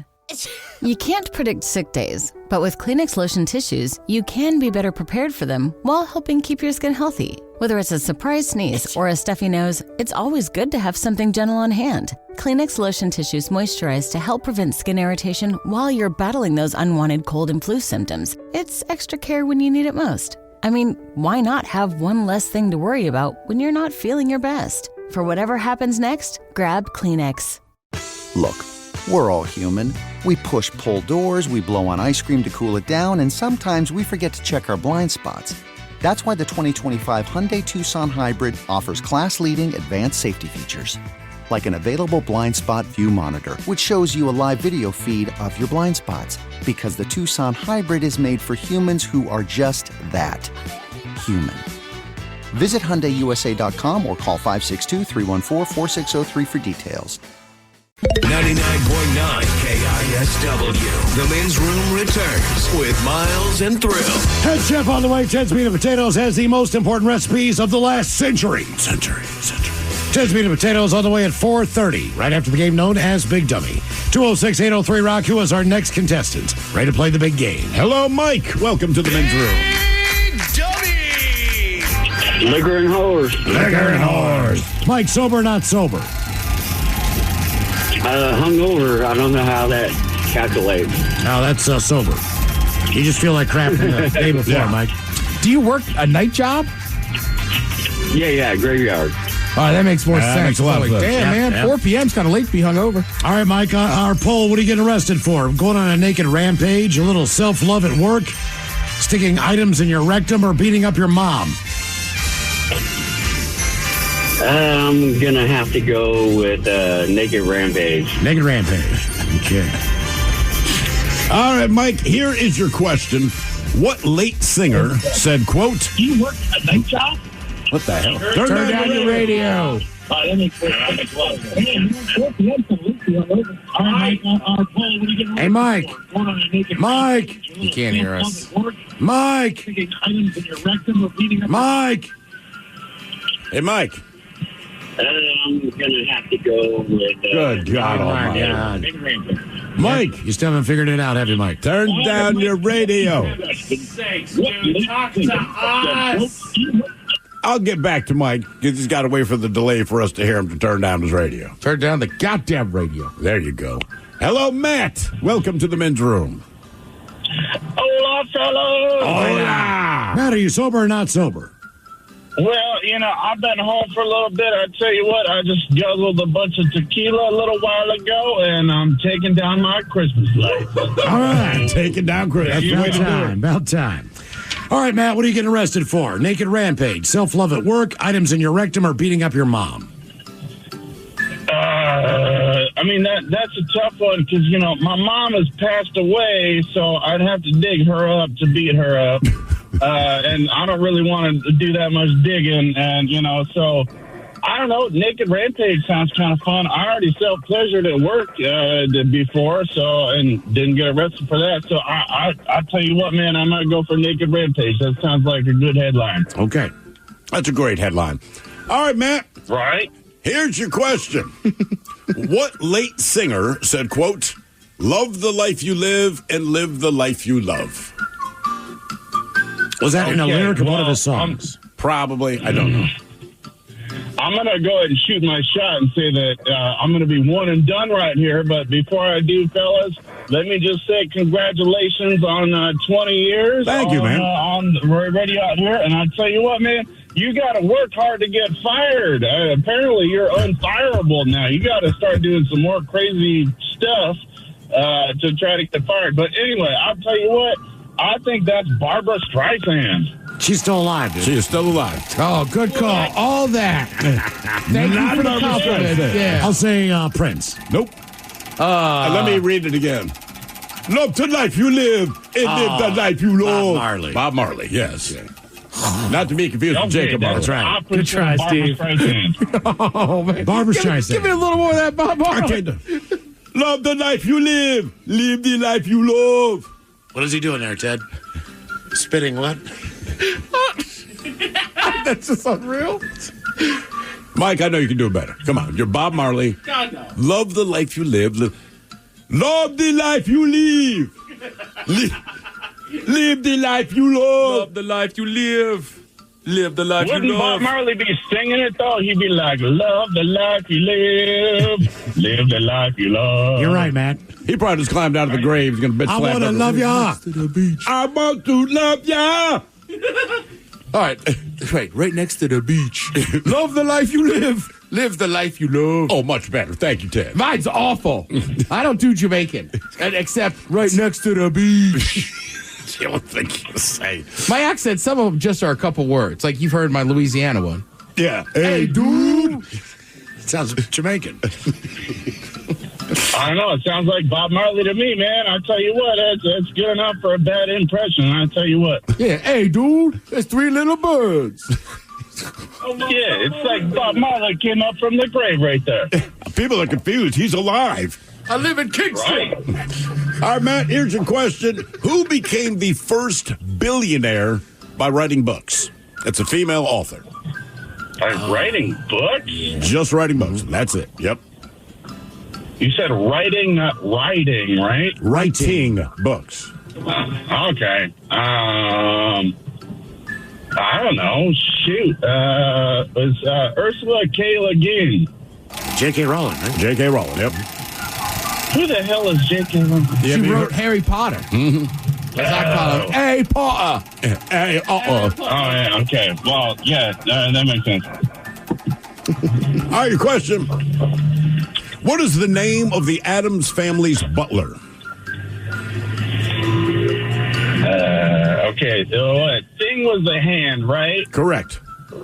Right? And then they had cousin It was the hairy one. Pugsley was the son. Wednesday was the daughter. Morticia was the mom. Was it Gomez? Yeah, Gomez was dad. And then the big tall guy, the butler. Big tall guy. That was Christopher Lloyd, right? It was something. Oh, shoot, that's coming back to me. That was Lurch, right? It is Lurch. It's a one-word name. Very good. All right. Well, Well done. Nice job. Man, oh, man. Game is Big Dummy, 206-803 Rock. Hello, Mike. Welcome back to the men's room. His radio is still up. He's done. Hello, Christian. Welcome to the men's room. Hello. Hola. Is it Christian or Kristen? It is Christian, like the religion. All right, Christian. Are you And sober? I bet you're Jewish. Or not sober? Neither. I am sober. All right, Christian. Welcome to Big Dummy. Man, somebody said I sound like Jamaican Dracula. All right, Christian, what are you getting What are you getting arrested for? Naked rampage, doing a little self-love at work, sticking items in your rectum, or beating up your mom? Definitely naked rampage. Naked rampage. Where are you going on your naked rampage? I don't even know. Through Jersey. Jersey. Just all the Jersey. All right. All of it. All right, Christian, here is your question. In what month were all 6 of the first Star Wars movies released? Ted demanded that I ask that question. Yep. Oh, man. Look at my husband's a Star Wars nerd. I bet he doesn't know that one. I mean, that's He would. He would know. I think I know this just because it's. Is it? Can you repeat the question one more time? I sure can. In what month were all 6 of the first Star Wars films released? Gross. May. That was going to be my guess. That was going to be my guess. Oh, man. Yes. Look, I was going to say I July. want to say, for the record, I'm like a long-time listener, and I'm fangirling because this is my first call-in. So Wonderful. I appreciate it. Well, hey, look, before we let you go, you're the only one and done today, so we give you a 50-50 question. Now, you said your husband is a Star Wars nerd?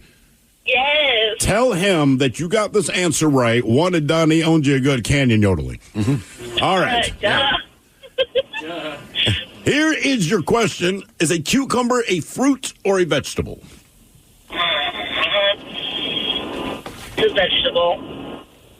Fruit. It's a fruit. Got seeds. It's a fruit, yep. Trying to think of the Star Wars term for that. For what? Canyon yodeling. There's got to be a term. Hang on.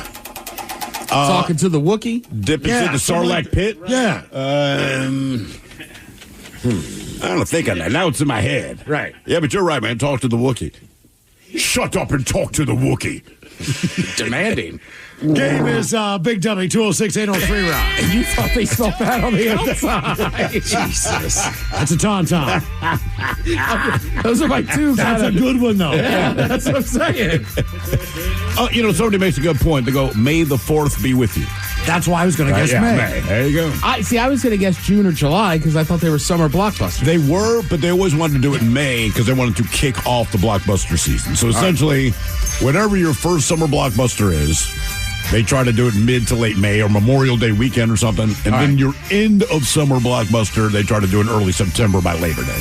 All right. That's generally how they do it. And then after that, everything wants to do the Oscar grab. Right, if you release in October, November, it's like your kids don't want to see these movies, but we're looking to get an Oscar. Right, or it's a holiday movie like Jingle All the Way. Jingle All the Way. All the way where? Hello, Brock. Welcome to the men's room. Hola, bitches. Hola. Brock, are you sober or not sober? I am sober. Just got some food for my son, so yeah, I'm driving. Okay. All right, Brock, you're going to get arrested. What are you getting arrested for? I was gonna. Those all made me laugh really hard. I'm gonna go with the first one though, because I think my friends would probably understand that better. Okay, naked rampage. Yep, naked rampage, and I would be drunk, so they would probably understand. They would understand the naked part, so the drunk part would be the hard one. Okay. And Ted, what up? What's going on? I'm waiting for you to come up north for a beverage, buddy. Come up to where? Up north for a beverage. Oh. It's Brock. All right. Oh, yeah. Cattle. Yeah, man, I got you. Man. Yeah. Got to get some of that cider. By the way, for the Star Wars fans out there, some more suggestions for canyon yodeling, but in Star Wars lingo, yes, would be beggars canyon yodeling, and I like this one, show me your moisture farm. So that's all right, your question. What was Wayne Gretzky's jersey number during his professional hockey days? Didn't it change to 99? One and done. Yeah, another oneer and doneer. Hang on before we let you go. Let's see here. All right. Your adrenal gland or your pituitary gland, which secretes human growth hormone? The second one. The pituitary. And number 2. Hello, Rodney. Welcome to the men's room. Hola. Hola. Rodney, sober, not sober? Not sober. Sounds like you're driving, Rodney, so we got to let you go. Yeah. If you're not sober and don't call us, pull over. Or just drive to your nearest police station. They'll take care of the rest. Hello, Marshall. Welcome to the men's room. Hey, how you guys doing? Hola. Marshall, sober or not sober? Sober here at work. Still working. How come sometimes you can call us and you're not working on a Thursday? Just vacation time, that's all. All right, gotcha. Okay. All right, Marshall, what are you getting arrested for? A naked rampage, self-love at work, items in your rectum, or beating up your mom? Naked, for sure. Naked Not on the Not rampage. touching mom. You don't have to explain why you would not assault your mother. To me, it just kind of goes unspoken. Oh, by the way, more suggestions coming in for the Star Wars version of canyon yodeling. There's Wookiee whispering. A shot at the cantina. I like that. Yes. Wookiee whispering. That sounds like an album that came out in the 70s. I'm the Wookiee whisperer. Oh, yeah. Wookiee whispering. What an album. All right. Marshall, your question. Serial killer David Berkowitz was given what nickname? That's the one from New York, right? I believe so. Yeah. Oh, man, I remember the Spike Lee movie. I can't think of, oh, man. It's killing you, isn't it? No pun intended. Yeah, because it's a Spike Lee movie, and I can't call my mind right now. Son of Sam? Son of Sam. Oh, Son of Sam. What were you? You didn't ask. I thought you were saying like that was a Z for Zodiac. Oh, that was Z for Zorro. I saw it from the other way. So, yeah. Son of Sam.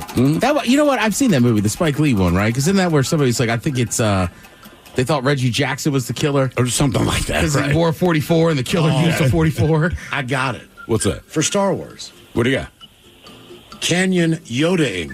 Ooh, Canyon Yoda-ing. I like it. Somebody else has tickling the womp rat. Yes. God damn. That sounds gross. Well, I mean, womp rats are part of the Star Wars. Jar Jar thing. stinks.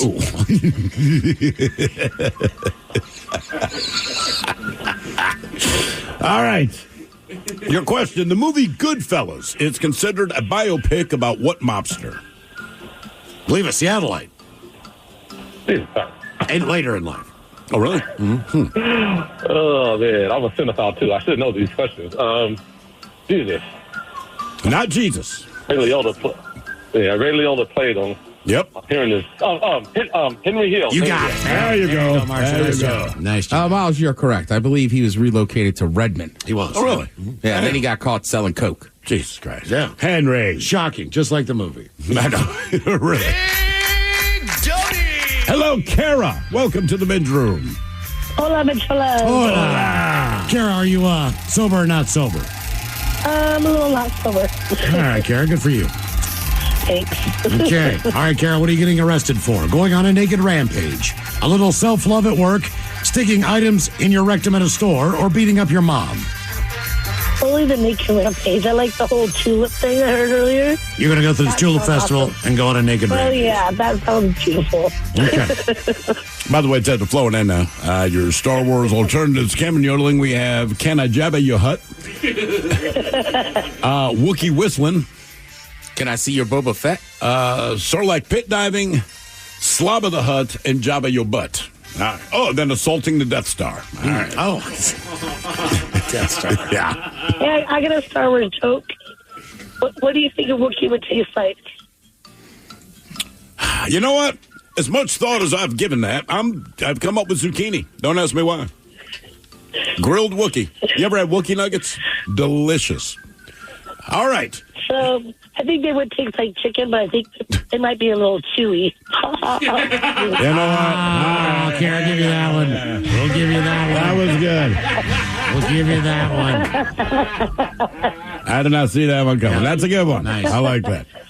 Thanks. All right. Your question, what is the better known name of the musician born Reginald Kenneth Dwight?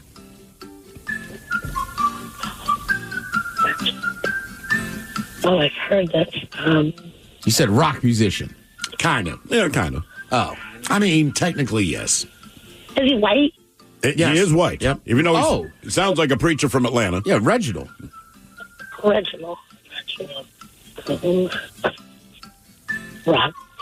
You've definitely heard of this person. I think did they recently kind of retire from music or touring for sure? Okay.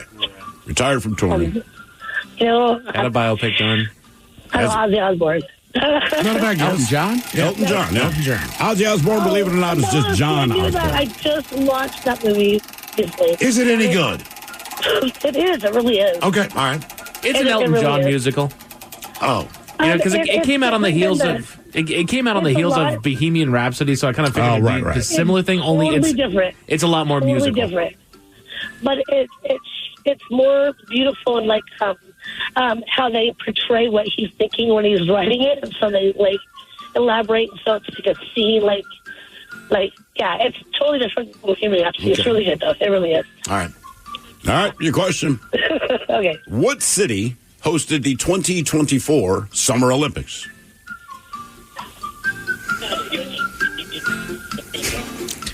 They just happened. I know. Jesus. Yeah, it's been a long past when I watched the Olympics. Are you Eastwood's daughter?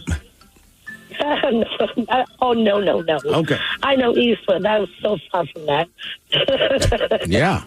I really am. Orlando. I don't know. Paris? Paris. Oh, yeah. What city? My bad. See, yeah, okay. All right, your question. Okay. What blue-collar comedy tour comedian is known for his routine concerning tater salad? Oh, it's not Jeff Foxworthy. It's the one that plays Tater in the Cars movie.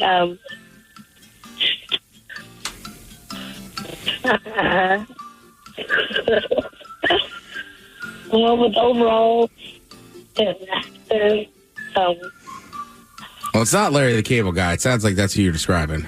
oh, I am. And okay, so Jeff Fox. There's four of them. Jeff What's going on with your phone, Karen? Right? Any guesses? So Jeff Foxworthy. It's in 4.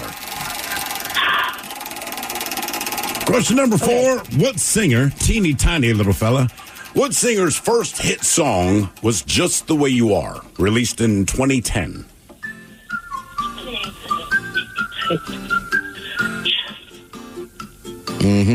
He is tiny. Not the Billy Joel version. Yeah, not that one. That's what I was Different thinking. song, though. I mean, it was much better. Can you tell you? Sounds like he's from another planet. Okay.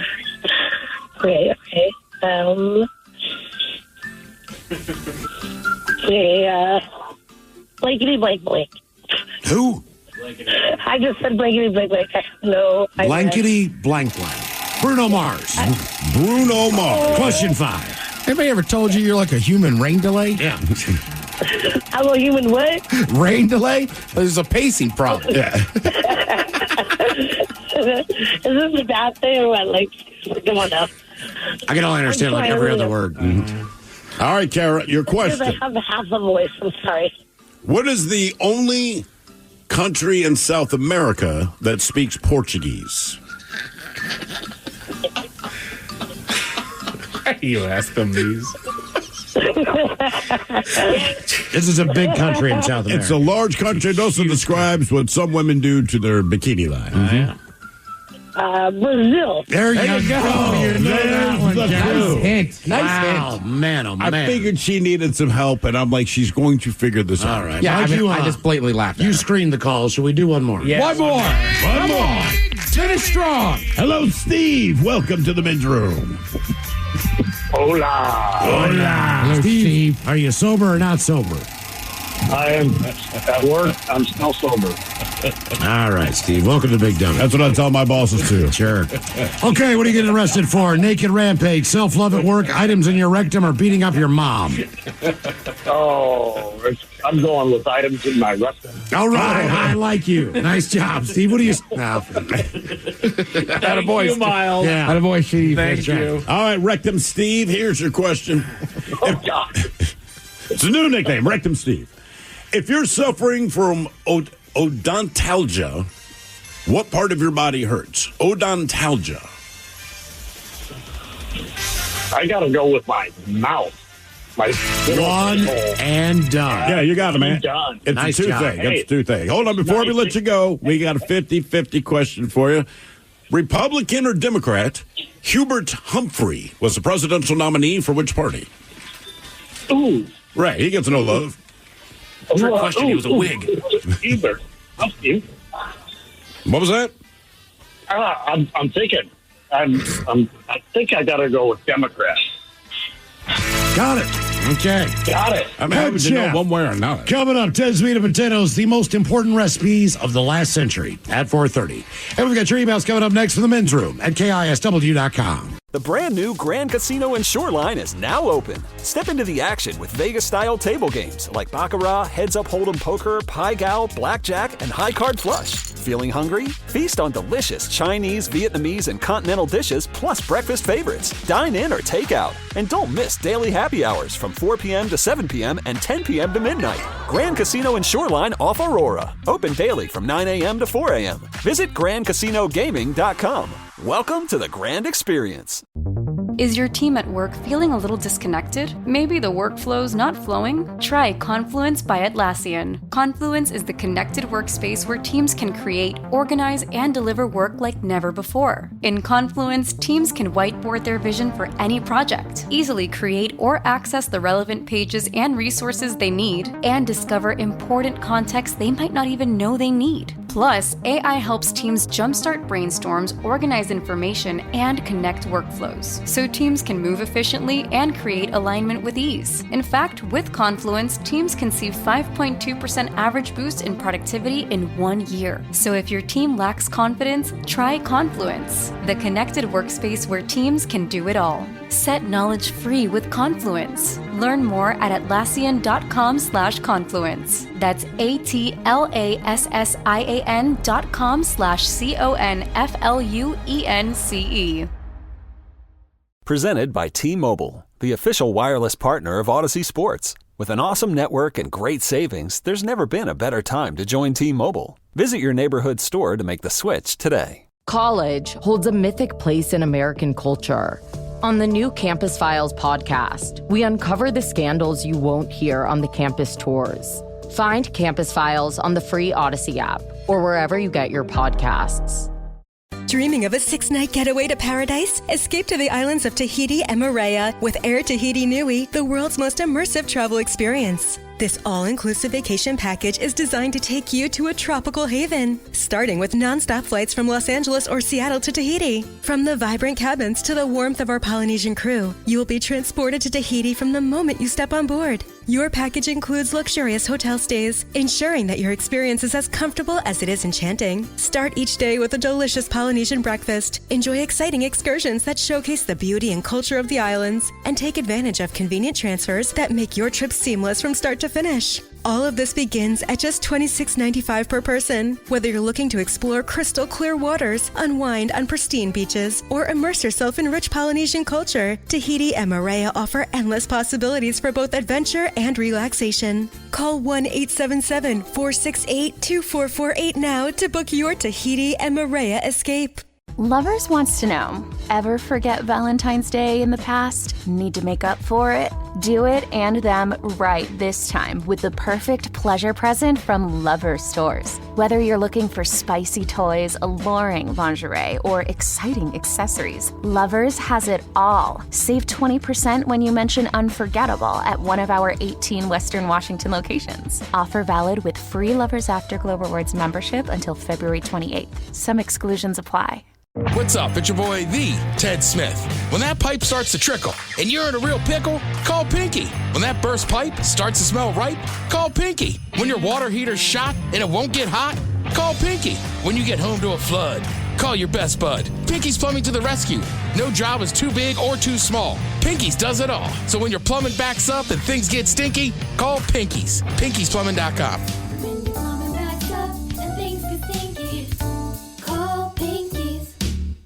Are you a bartender that dreads the phrase, hey, can you put the game on? At Sports on What, we understand your pain and we're here to help. Over-the-air, satellite, cable, or streaming, Sports on What knows what channel the game is on, and you can too. Follow your favorite teams, set alerts, and filter by provider to get the results you need. Stop wasting time searching and never miss kickoff again. Just download the Sports on What app, and you'll always know how to watch the game. Available for Android and iOS. Start your 7-day free trial when you download Sports on What and subscribe today.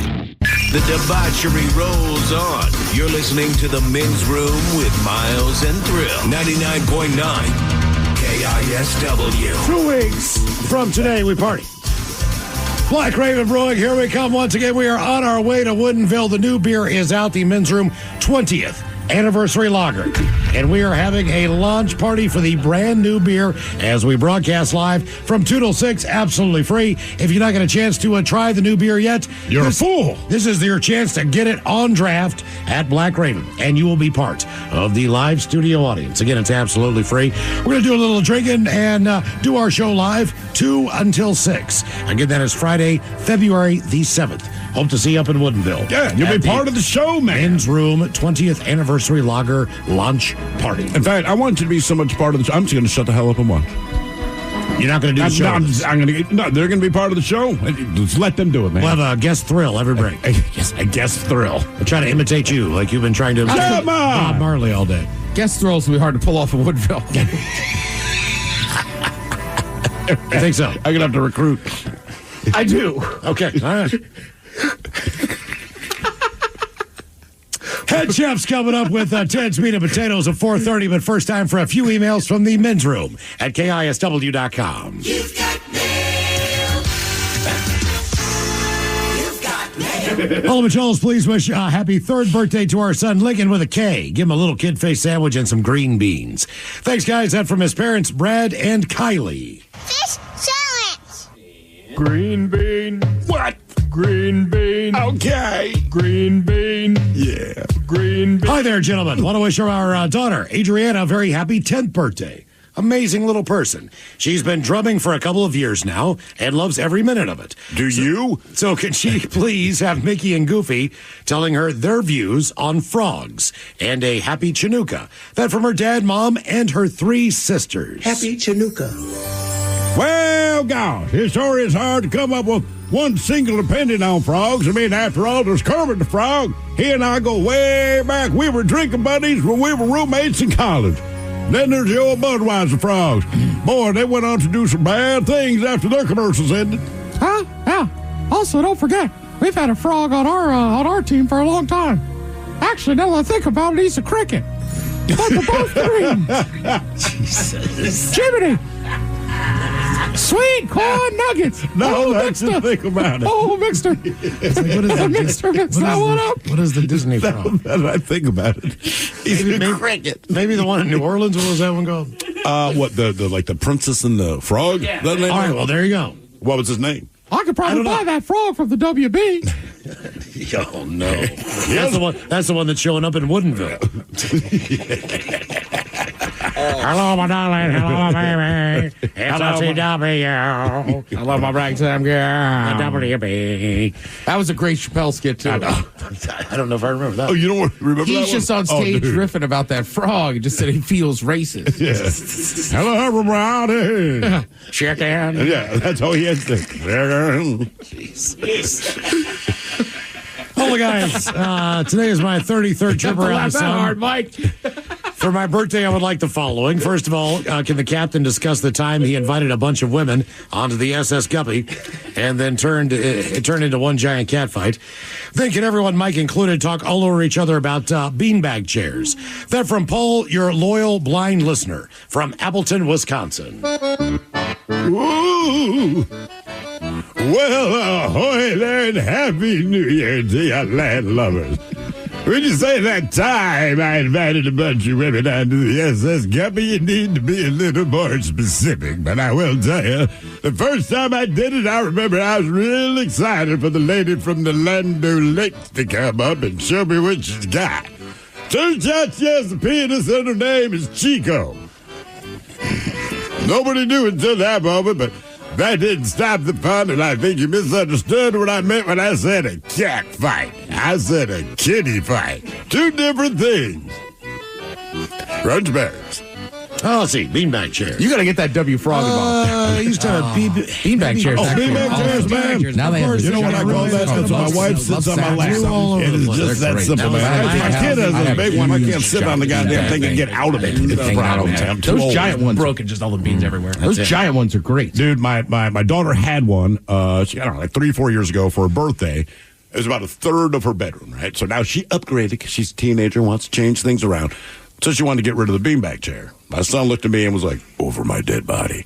So you cannot believe how heavy these things are, man. Mm-hmm. So we dragged this bitch down to the basement, and I mean the beanbag chair, not my daughter. Please don't confuse this.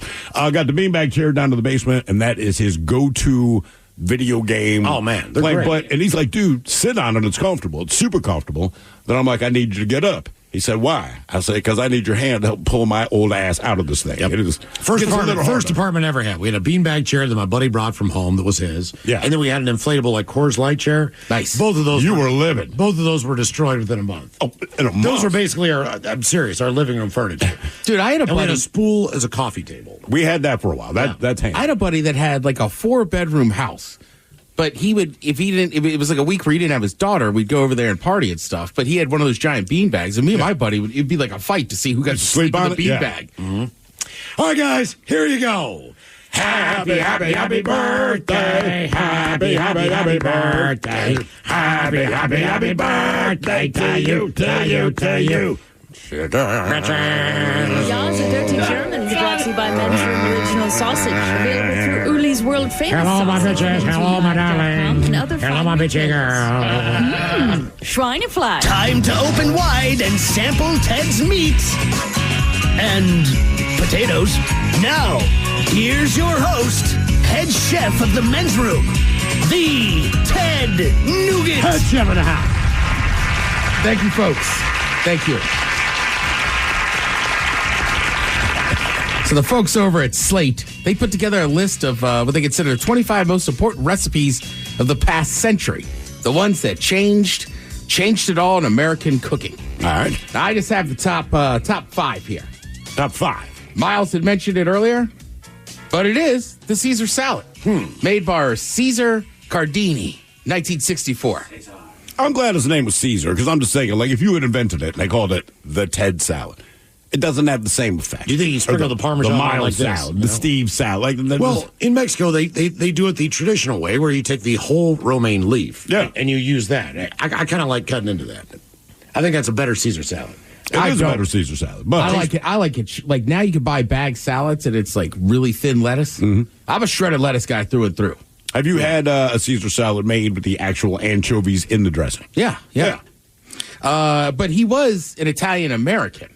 But he was in Mexico. But he had moved to Mexico. I can't remember if it was like a anti-Italy thing. It might have been like World War II because of Mussolini. Right. So he goes, oh, you know what? My bad. It was Prohibition. So he had a restaurant, but he still wanted to serve booze. So a lot of these guys moved down to Mexico. Mm-hmm. And then he started this restaurant. And then, he said he put the salad together using the dregs of an almost empty icebox, some lettuce, lemon, and egg. W sauce, as I call it now. Some people debate it whether or not it's in there. But yeah, he put it all together, and it's awesome. And I mean, Caesar salad, like, again, not the healthiest salad, but you'd be hard-pressed to meet somebody who doesn't enjoy a Caesar salad. I don't like lettuce, but I do like the dressing a lot, where I'll use the dressing on other things. And like anything, if you go to almost any restaurant, if they have salads, if they have two, there's like a house salad and a Caesar salad. Right? I would also put chicken Caesar wrap inside of a spinach tortilla up with anything out there. All day, any day. It's kind of the clam chowder of the salad world. It's always the available. Clam chowder of the salad same world. thing as the restaurant. You go to a restaurant, you got a house salad, and you got a Caesar salad. You also have the soup of the day or a clam chowder. Well, as the head chef once said around 3 a.m. smoking weed to people, there's two things you know about Ted Smith. He enjoys a blonde white trash woman and anything wrapped in a spinach tortilla. Including a blonde white trash woman. They made tortillas that big. Toll House chocolate crunch cookies. Chocolate crunch cookies. They're saying this is one of the greatest inventions in the last 100 years. Yeah, old Ruth Wakefield, Miles, 1938. Didn't she screw up?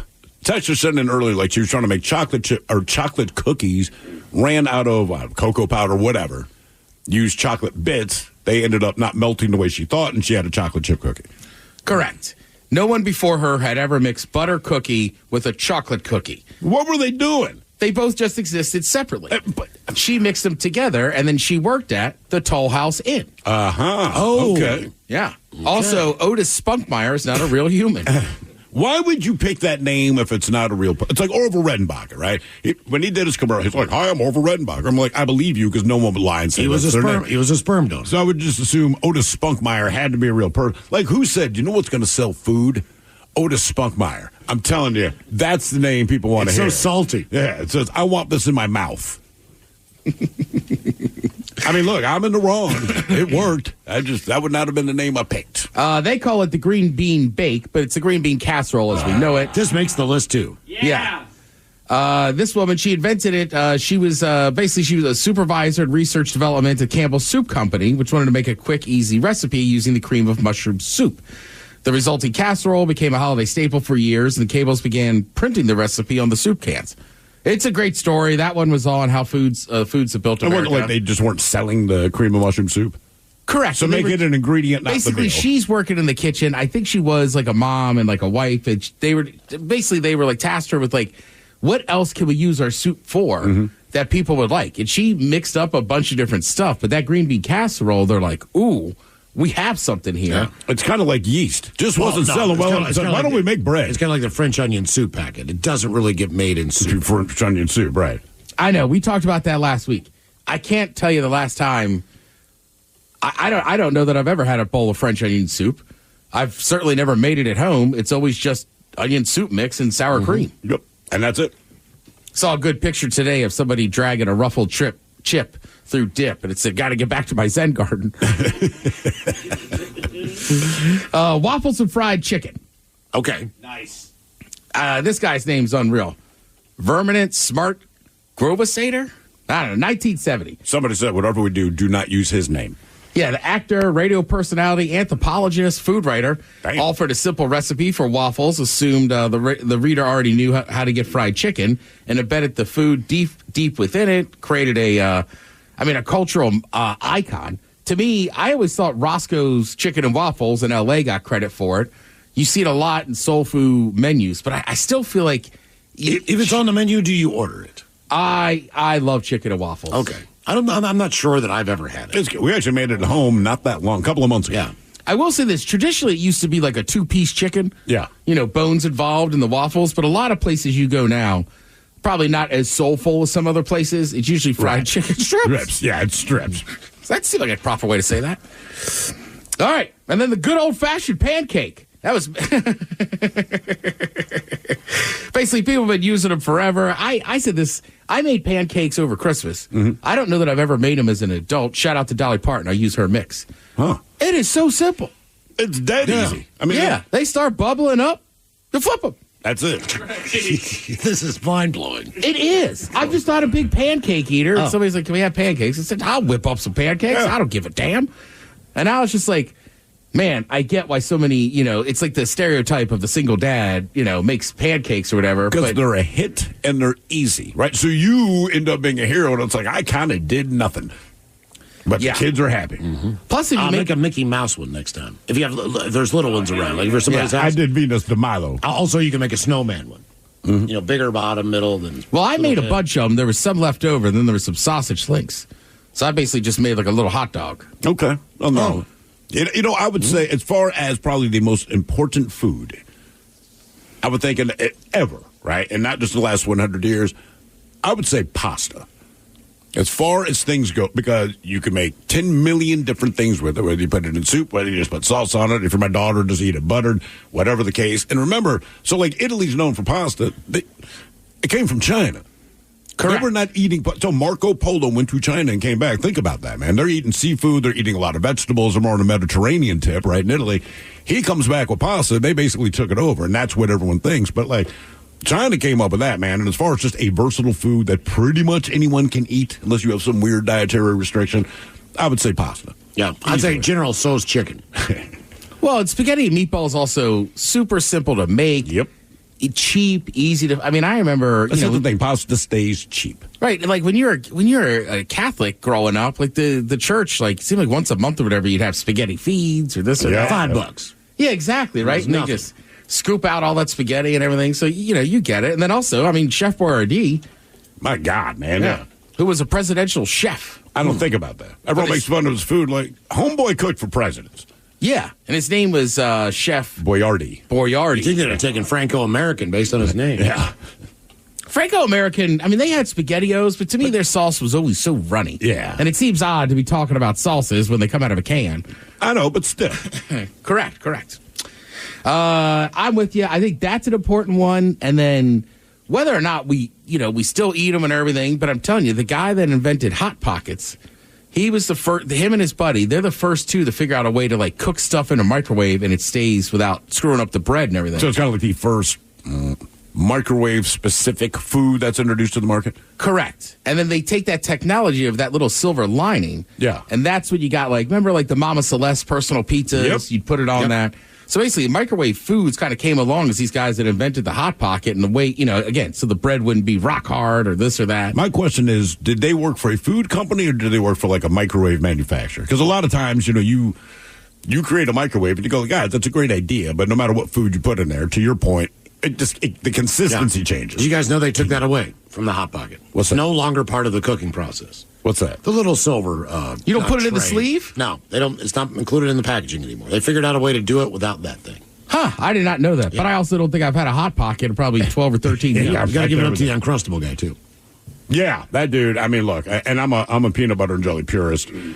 I know you guys were excited about the Uncrustable, and I'm like, I'm sure it's good. It cannot be as good as they're saying, and it was every bit as good as you guys said. And that rarely happens where something lives up to the hype. That, to me, truly did. And speaking of kind of quick foods, the Pop-Tart. Well, Krispy Kreme's is now offering Pop-Tart-inspired donuts. 2 of them come with mini Pop-Tarts on top of it. Oh, all right. 3 donut flavors would be frosted strawberry, chocolatey fudge, and brown sugar cinnamon, which are kind of the classics. The strawberry has the strawberry filling. Mm-hmm. Okay. Does chocolatey fudge mean it's not actually chocolate? Well, fudge is different than chocolate. I know, right? but that's what I mean. When you say chocolatey fudge, it's kind of like Jack in the Box will talk about like their cheesy sauce, but right. They can't and just Taco call it Bell cheese. says melty cheese. Right. There's all the this is what we're trying to imitate, but it's not exactly that. Ted, when I worked in Annapolis, Icy cream. The radio station was on top of the fudge factory. Dairy product, yes. Downstairs. And it was in the window. It was this big copper bowl thing. They boiled it up, man. And all the fudge smell would come up and just linger in the studios, in the office. Man. It was absolutely torture. It was absolute torture. Fudge smells good when it's being cooked. It's one of the fudge smells unbelievable, especially if you go to a chocolate shop and you're saying and they're making it right in front of you. Big paddle, man, and they're doing all the stuff. Jesus, man, every day we not again, Bob. Yeah, I mean, look, when I was a kid, you'd go to these historic sites like Gettysburg, and they'd always have these old shops, and they were always making fudge. Fudge is massive in that part of the country. I'd always go down and go, Bob, pack me up some fudge, man. I need some of that to take home. Yeah, exactly. Or when you'd go to the beach, right, we'd always go to the Candy Kitchen or something, and that was like part of going to the beach was that you got taffy and fudge. Did you like the taffy? I have some taffy at home that I bought in Maryland. I brought it back with me. Like, it's okay. It's not bad. I just, like, if I get something stuck in my teeth, if it was I good, want it would fudge. be gone. If it was good, I would have given it to Thrill. Now, on the other hand, I did give him and his wife a package of burger cookies. That is correct. How long did those stick around? Well, there was only 2. Oh. Again, not long. Right, but the taffy I like enough. We're like, taffy's staying at home with old Chef. Hey, man, that's a fair deal. Shot of the day is coming up at 5:08. You are listening to The Men's Room. Hiring is a lonely business. Posting jobs, sifting through resumes, interviews with unqualified applicants, being ghosted. What if you could link with dozens of qualified candidates who are ready to work right now with just one connection? That's Express Employment Professionals. Find us at expresspros.com. One connection, the workforce you need. Problem solved. Express Employment Professionals. expresspros.com. What is Dax, are you? Tracking all our cars on Carvana Value Tracker on all our devices? Yes, Kristen, yes, I am. Well, I've been looking for my phone for... In Dax's domain, we see all. So we always know what our cars are worth. All of them? All of them. Value surge, trucks up 3.9%. That's a great offer. I know. Sell? Sell. Track your car's value with Carvana Value Tracker today. Look, we're all human. We push-pull doors, we blow on ice cream to cool it down, and sometimes we forget to check our blind spots. That's why the 2025 Hyundai Tucson Hybrid offers class-leading advanced safety features. Like an available blind spot view monitor, which shows you a live video feed of your blind spots. Because the Tucson Hybrid is made for humans who are just that, human. Visit HyundaiUSA.com or call 562-314-4603 for details. This podcast is brought to you by Kleenex Lotion Tissues. You can't predict sick days, but with Kleenex Lotion Tissues, you can be better prepared for them while helping keep your skin healthy. Whether it's a surprise sneeze or a stuffy nose, it's always good to have something gentle on hand. Kleenex Lotion Tissues moisturize to help prevent skin irritation while you're battling those unwanted cold and flu symptoms. It's extra care when you need it most. I mean, why not have one less thing to worry about when you're not feeling your best? For whatever happens next, grab Kleenex. Auto insurance rates are on the rise, which is why you should call Vern Fonk Insurance. Vern Fonk could save you up to 20% on your auto insurance. The pros at Vern Fonk will do all the work, comparing different plans to find you the best options. And they can insure you over the phone. One call to Vern Fonk could save you up to 20%. Call 206-408-5094. 206-408-5094. Remember to honk when you drive by Vern Fonk. Restrictions apply based on a Q3 2023 study of Vern Fonk insurance customers who reported saving when they switched. License number 1070622. 99.9 KISW. The shenanigans continue. This is the Men's Room with Miles and Thrill. Coming up here at 5:08, we will drink and toast with a shot of the day. And we do have your headlines coming up at 5:50. But first, quick check on Mike Hawk and some of the stories and headlines he is not working on. Thank you, Miles. Scientists revealed that a 20,000-year-old human fossil that was found in Japan was actually just from an ancient bear.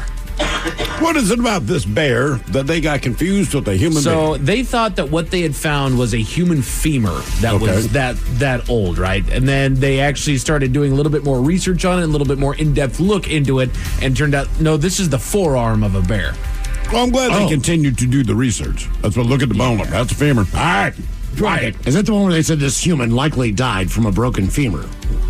When in fact it was. Yeah. Bear arm. There's a gateway to the Grand Canyon in Arizona that features a museum. You'd like this, Miles? With nothing but fossilized poop. Yep. They opened last year. It's the poop museum. Yep. Do they have any fresh poop in there? I know they have the fossilized poop. No, I mean, like, airtight container. Like, they visited us from Alabama. Notice the difference in the diet between Alabama and, say, New Hampshire. Right? It'd be interesting. Well, the question I have to say, as much as a joke that you're making, that would actually be fascinating. Could you? As dumb as it sounds, I bet you'd take the time. If they had to poop from all 50 states, taking, I don't know, whatever your famous dish, Sure. So Seattle salmon poops versus the Rochester garbage plate poops. What is the process of fossilization? I know it's time, obviously. Right. But could, like, Steve's son, he's young. Mm-hmm. Could he try to take one of his, more prominent... bury it in the backyard like a time capsule? Yeah. Like, do not dig this up for 5,000 years. Put it in a jar. I don't know what the hell you would... I don't think you could have it in a jar. And then, like a time capsule, you open it like when you're 75 and just see what you got there. Wouldn't be fossilized yet, man. I think it'd have to be like, look, we're doing this, you'd have to like work with Harvard and be like, look, we're going to assume that your institution is still around 1,000 years from now, okay? So this plot of land, it's been marked. These are different turds. Do not dig this up until the year, But what if they say, like, you got to put it in a pressure cooker for an hour? Or something would give it a try. Yeah, just for the see what happens. I mean, hell, still make fried chicken in there anymore. They make diamonds, Why not fossilized poop? Fossil is the remains of once living organism that has been geologically altered and is at least 10,000 years old. 10,000. So we don't have that much stuff. So no, it is just strictly time. It has been preserved, and you can study it, they can take a look at it, but it needs 10,000 years to. Tell my son to stop pooping in the yard now. Trouble in Istanbul as a particular bootleg alcohol has killed 23 people in 48 hours. Damn. Lord, man. Yeah. What's it called? Wild turkey. Whatever the label is not what's in there. I'm not working on it, Ted. I have no idea. Yeah, but whoever it is, he's gaining a bad reputation if he's trying to start his own liquor business. A new study found that parents do, in fact, have a favorite child. Really? Yeah. I got bad news for one of them. Yep. Well, that gets you wondering, are you the favorite or are you... No. Yes. No. As an old show that I would love, that I used to love as a kid would call it the Reject. And good news is we have some signs to look out for. The Men's Room Top 10. The Men's Room Top 10. 10 painful signs you were your parents' least favorite child. They forgot your birthday. Miles. They just hope you passed high school. Thrill. Yes. They don't talk about what they saw through the basement window. Ted. Damn. They never threw you a birthday party or let you attend any. Mike. Or if you're me, the older brother got everything he wanted. The younger brother fought tooth and nail to get what the older brother got. My reward was being ignored. It's a good callback out of him. Yeah, it is. Hey, he's not wrong. Yep. Man's been with us a little too long. Oh, yeah. So these are some signs that you might have been the least favorite child. Let's see here. Your parents always sided with one sibling that wasn't you. Oh, yeah, they're going to side with my brother, but to be fair, it's because he was telling the truth. That's an honest to God statement right there. They reward your siblings more. Well, he earned it. Yeah. He got things like A's. That's based on grades at that age. It's not like, dude, way to hit 2 home runs. We're going to take you to McDonald's. Right. It was like, you got a C+, not good enough. We told you B-. That's McDonald's. Yeah. So what you're good at, you're not going to get rewarded for. Correct. Not necessarily. I feel like if you performed well in whatever field it was that you were pursuing, you can do it. Their goal. Right. So you might like that pursuit, but they have no interest in it. Therefore, it's not important enough. They did not care when my band played its first club gig. My brother was on honor roll. They cared. Sure. And I get it, because I'd probably be the same way. But either way, yeah. Mm-hmm. They're less patient with you. Now, I would almost say my parents had to be... My brother did not test their patience. I did. So, and they exerted a lot of patience with me. I would just always find a breaking point. About to say, so I would take advantage of the patience. It wasn't like I learned some life lesson, I won't do it again. It's like, oh, I'm going to do it again. But were they short before just the audible correction started? Steven? No. No, I mean, my dad was like, look, man, you effed up once. Try not to make the same mistake twice. And I would do it like 3 or 4 times. All right. They say they criticize you and your family. Again, these are the signs that you might have been the least favorite child. Nah. Because it won't matter what you do if you're the least favorite child. Nothing you do will be right or good enough, and this extends to your partner and children. No. I mean, at least not to my face. That at that point is... At that point, like, you have crappy parents. Yeah, that's on your parents at that point. Your siblings get new stuff, and you get hand-me-downs. Depends on the age. I was the youngest. Stuff, so I mean, that happens. Right. I don't know. That's cost saving. Like, that's not about I have a... Like, look, this kid is older and bigger than you, and I don't want to buy this crap again, so yeah. If I don't have to. And guess what? You're growing every year. Like, I've worn the same pair of shoes now for 2.5, 3 years. Right. Well, then you needed a new pair of shoes every 8 months to a year. Right. So it was just this never-ending cycle of just basically this is a temporary patch. But if you can keep any of that stuff, and I used to give all my stuff to my brother, he still has shirts that I wore growing up from scout camp. That was my thought, is that yes, it happens a lot when you're a child, but then I feel like there comes a certain age where the frequency that you're getting hand-me-downs goes down. But what does he get besides clothes? I'm just trying to think. Because even if it's a car, I'm like, cool. I mean, like, you're giving me a car. I don't care that my brother had it. Thanks. Signs that you might have been the least favorite child. They're not concerned about your physical health. Oh, Jesus. Wow. That was never really Again, that's not necessarily that you're the favorite or the not favorite. That's you have bad parents. That's horrible parents. If you are legitimately sick or injured and your parents just don't care, your parents need to reassess. They're also the ones that do the shopping. They're in control of the menu for the most part. I mean, there's stuff that you can snack on, but when it comes to eating, whether you might be in control of it 1 or 2 times a week, but your diet's up to them. Right. I also think, too, with the injuries, again, as the youngest, It seemed like my brother, if he got a scratch on him, they were in the hospital. Because they overreact. When they realize, put it this way. When my son fell down the stairs learning to walk, I don't even think I got off the sofa. Well, my daughter did. You kind of freak out, but it's like they're fine. There's a difference between being hurt and being injured. Yeah. You don't respond so much to being hurt. Like, you got to tough it out, shed your tears, and it'll be done, right? When you're injured, then we jump on this and take care of it. Correct. I just remember once, can't remember what I did to my ankle. It was a sports industry injury, but same kind of thing. I'm like, it is, right? Because I'm like 12. I'm like, this really hurts. You'll be fine, let's see tomorrow. And then like 2 days later, we went to the doctor, and they're like, yeah, he needs to be on crutches. Like, this is messed up. Like, damn. But I don't think of that my parents they were just like, I don't know, he'll be fine. Right, because we've seen it a million times before. Exactly. Yeah. You've reacted this way several times. Walk it off. Right, that's You'll the thing. be okay. Kids bring you a lot of drama, so it's hard to know which one actually qualifies as legit drama. And I mean, something bad happened. Right. What happened? This toy broke. All right. Yeah, okay. Enough of the dramatics. Your parents don't invite you to family get-togethers. Damn, man. I mean, I think at that point, there's no question that they don't like you, but it seems like there's some bigger issue. Correct. At that point, it's not about least favorite, most favorite. They don't like you. You kind of suck to be around the family. If the family's still getting together and you're not invited, you suck. Yeah, it's not them. Your siblings get away with everything.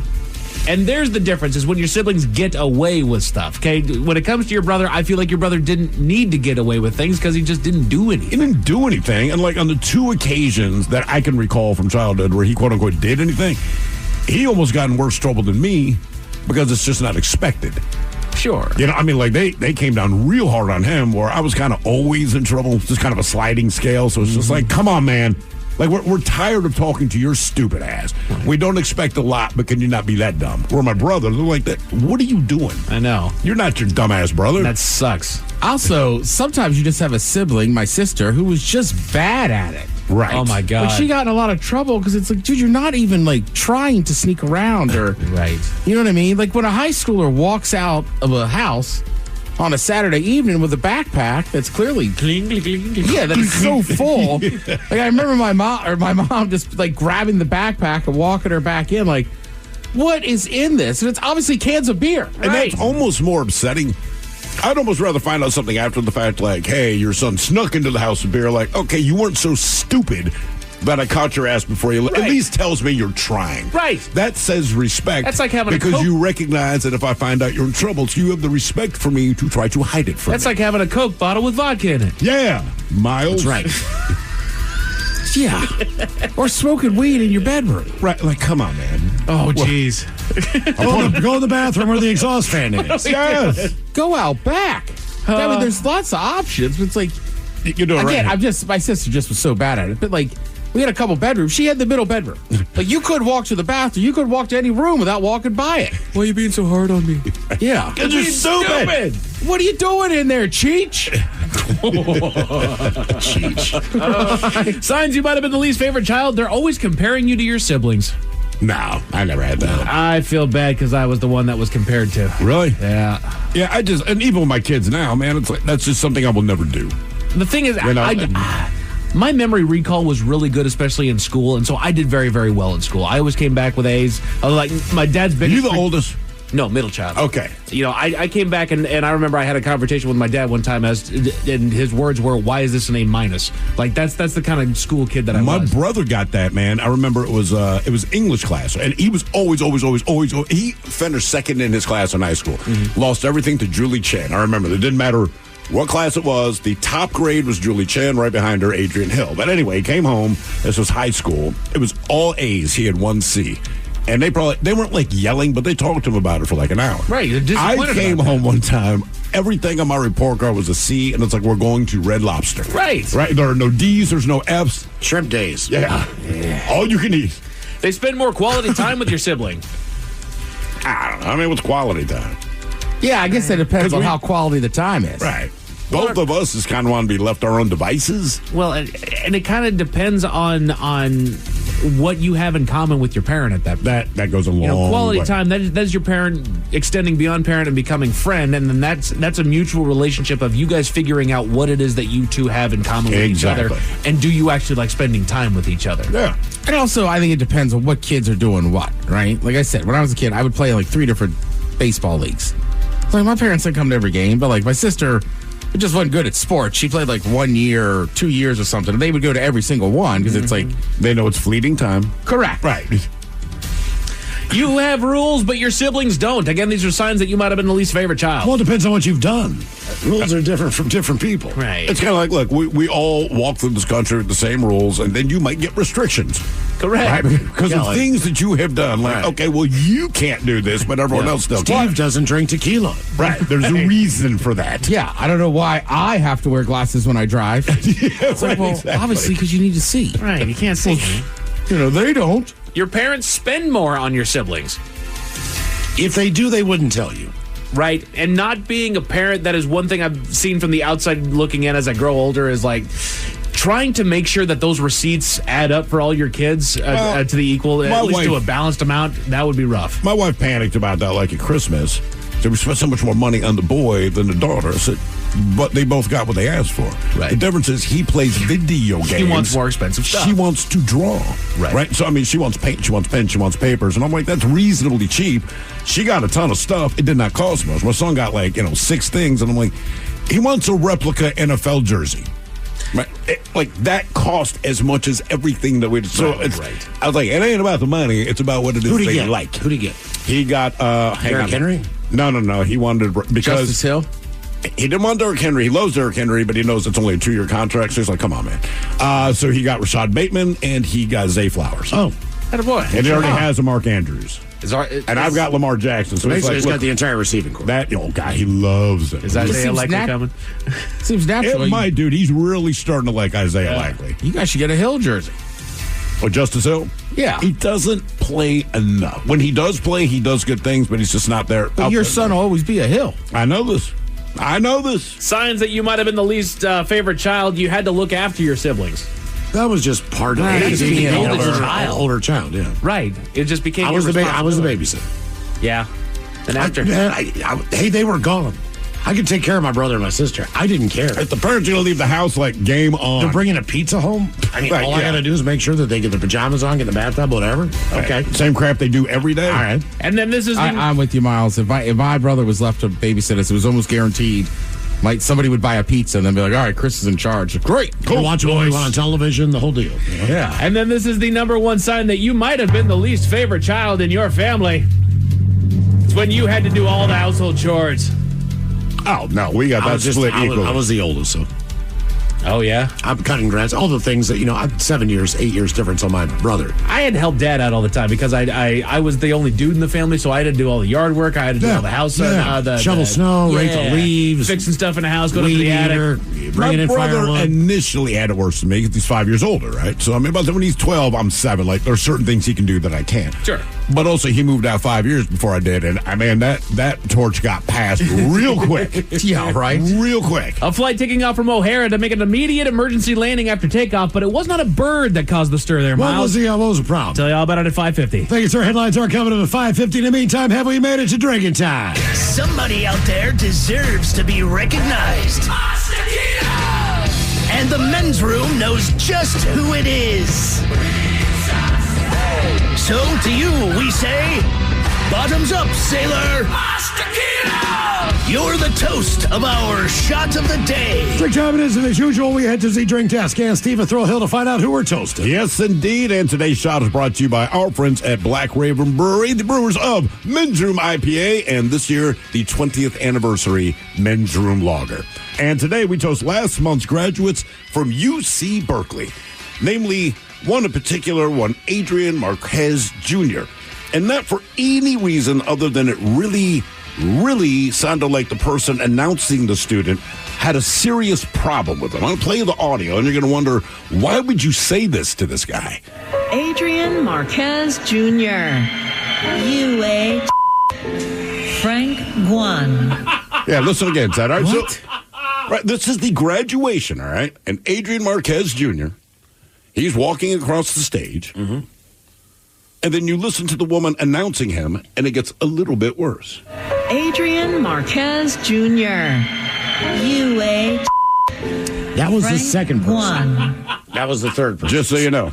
That was the middle person. Did she call him an a-hole? No, listen again. What is she saying to him? Adrian Marquez Jr. UA Frank Guan. She's not insulting him. It turns out it was not an insult. It's a slightly mispronounced name of the next graduate, whose name is Yuang Shi. Oh. But when you listen to it and you don't know that, this is what you hear. Adrian Marquez Jr. UA Frank Guan. She's just talking about the next graduate to cross the stage, Yuang Shi. So Adrian Marquez Jr., I hope you know who that person was. I don't know if he took it personally, if he did not, but it sounded bad. I mean, they landed the T in the whole thing. I mean, yeah, they, Yuang. Because the first time I heard that, I'm like, why would you say that to someone? It's just the name of the next student up there. I'll play it one more time because it makes me laugh. Adrian Marquez Jr. UA Frank Guan. So you ever heard that country song? So going to high school graduations, me and my buddy went to my nephew's, right? Okay. So you ever heard that country song, One Margarita? Yeah. Right, one margarita, two margarita. So my nephew at his school, which was massive, there was like 3 kids in a row with the last name Margarita. You're kidding. So the first one came up, and then the second one, me and my buddy are like, two margaritas. And then by the third one, I look over, and my cousin and her husband are looking at us like, 3 margaritas. Shot. So we pour this booze, and we drink this booze because we think it's yummy. Yummy. So over the tongue and down the throat, to party in our tummies. Down the hola bichola. All right, let's get a contestant on the line for Profile This, 206-803-ROCK. Profile This is next. The brand new Grand Casino and Shoreline is now open. Step into the action with Vegas-style table games like Baccarat, Heads Up Hold'em Poker, Pai Gow, Blackjack, and High Card Flush. Feeling hungry? Feast on delicious Chinese, Vietnamese, and continental dishes plus breakfast favorites. Dine in or take out. And don't miss daily happy hours from 4 p.m. to 7 p.m. and 10 p.m. to midnight. Grand Casino and Shoreline off Aurora. Open daily from 9 a.m. to 4 a.m. Visit GrandCasinoGaming.com. Welcome to the Grand Experience.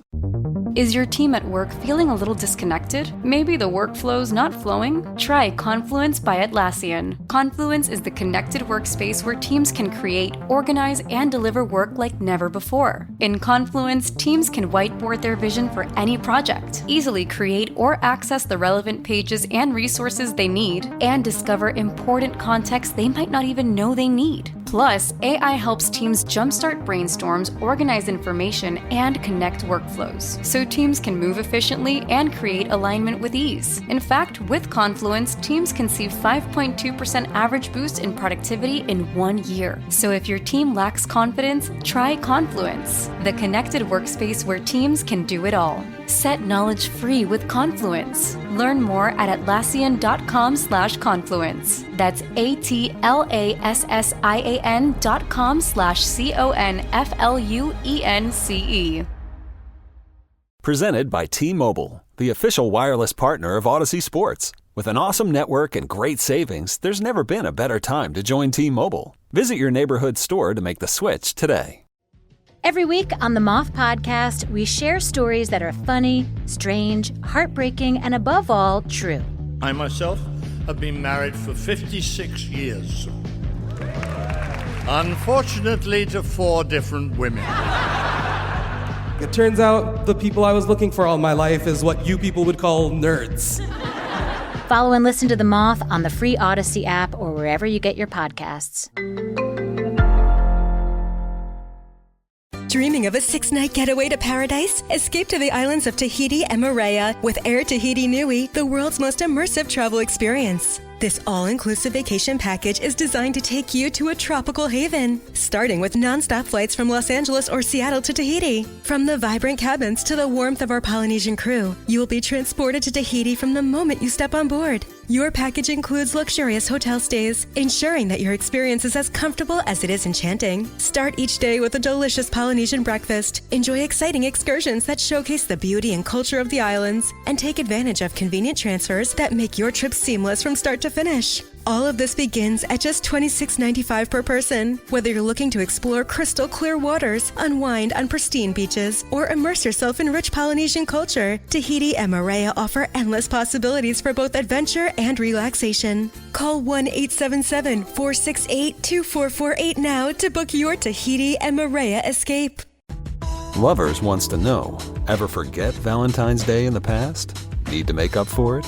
Do it and them right this time with the perfect pleasure present from Lovers stores. Whether you're looking for spicy toys, alluring lingerie, or exciting accessories, Lovers has it all. Save 20% when you mention unforgettable at one of our 18 Western Washington locations. Offer valid with free Lovers Afterglow Rewards membership until February 28th. Some exclusions apply.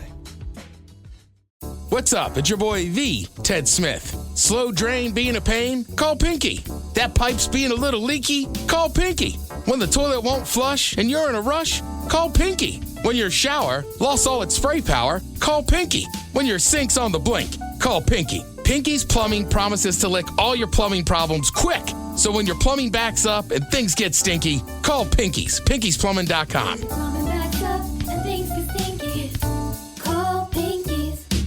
Hey, anyone know what channel the game's on?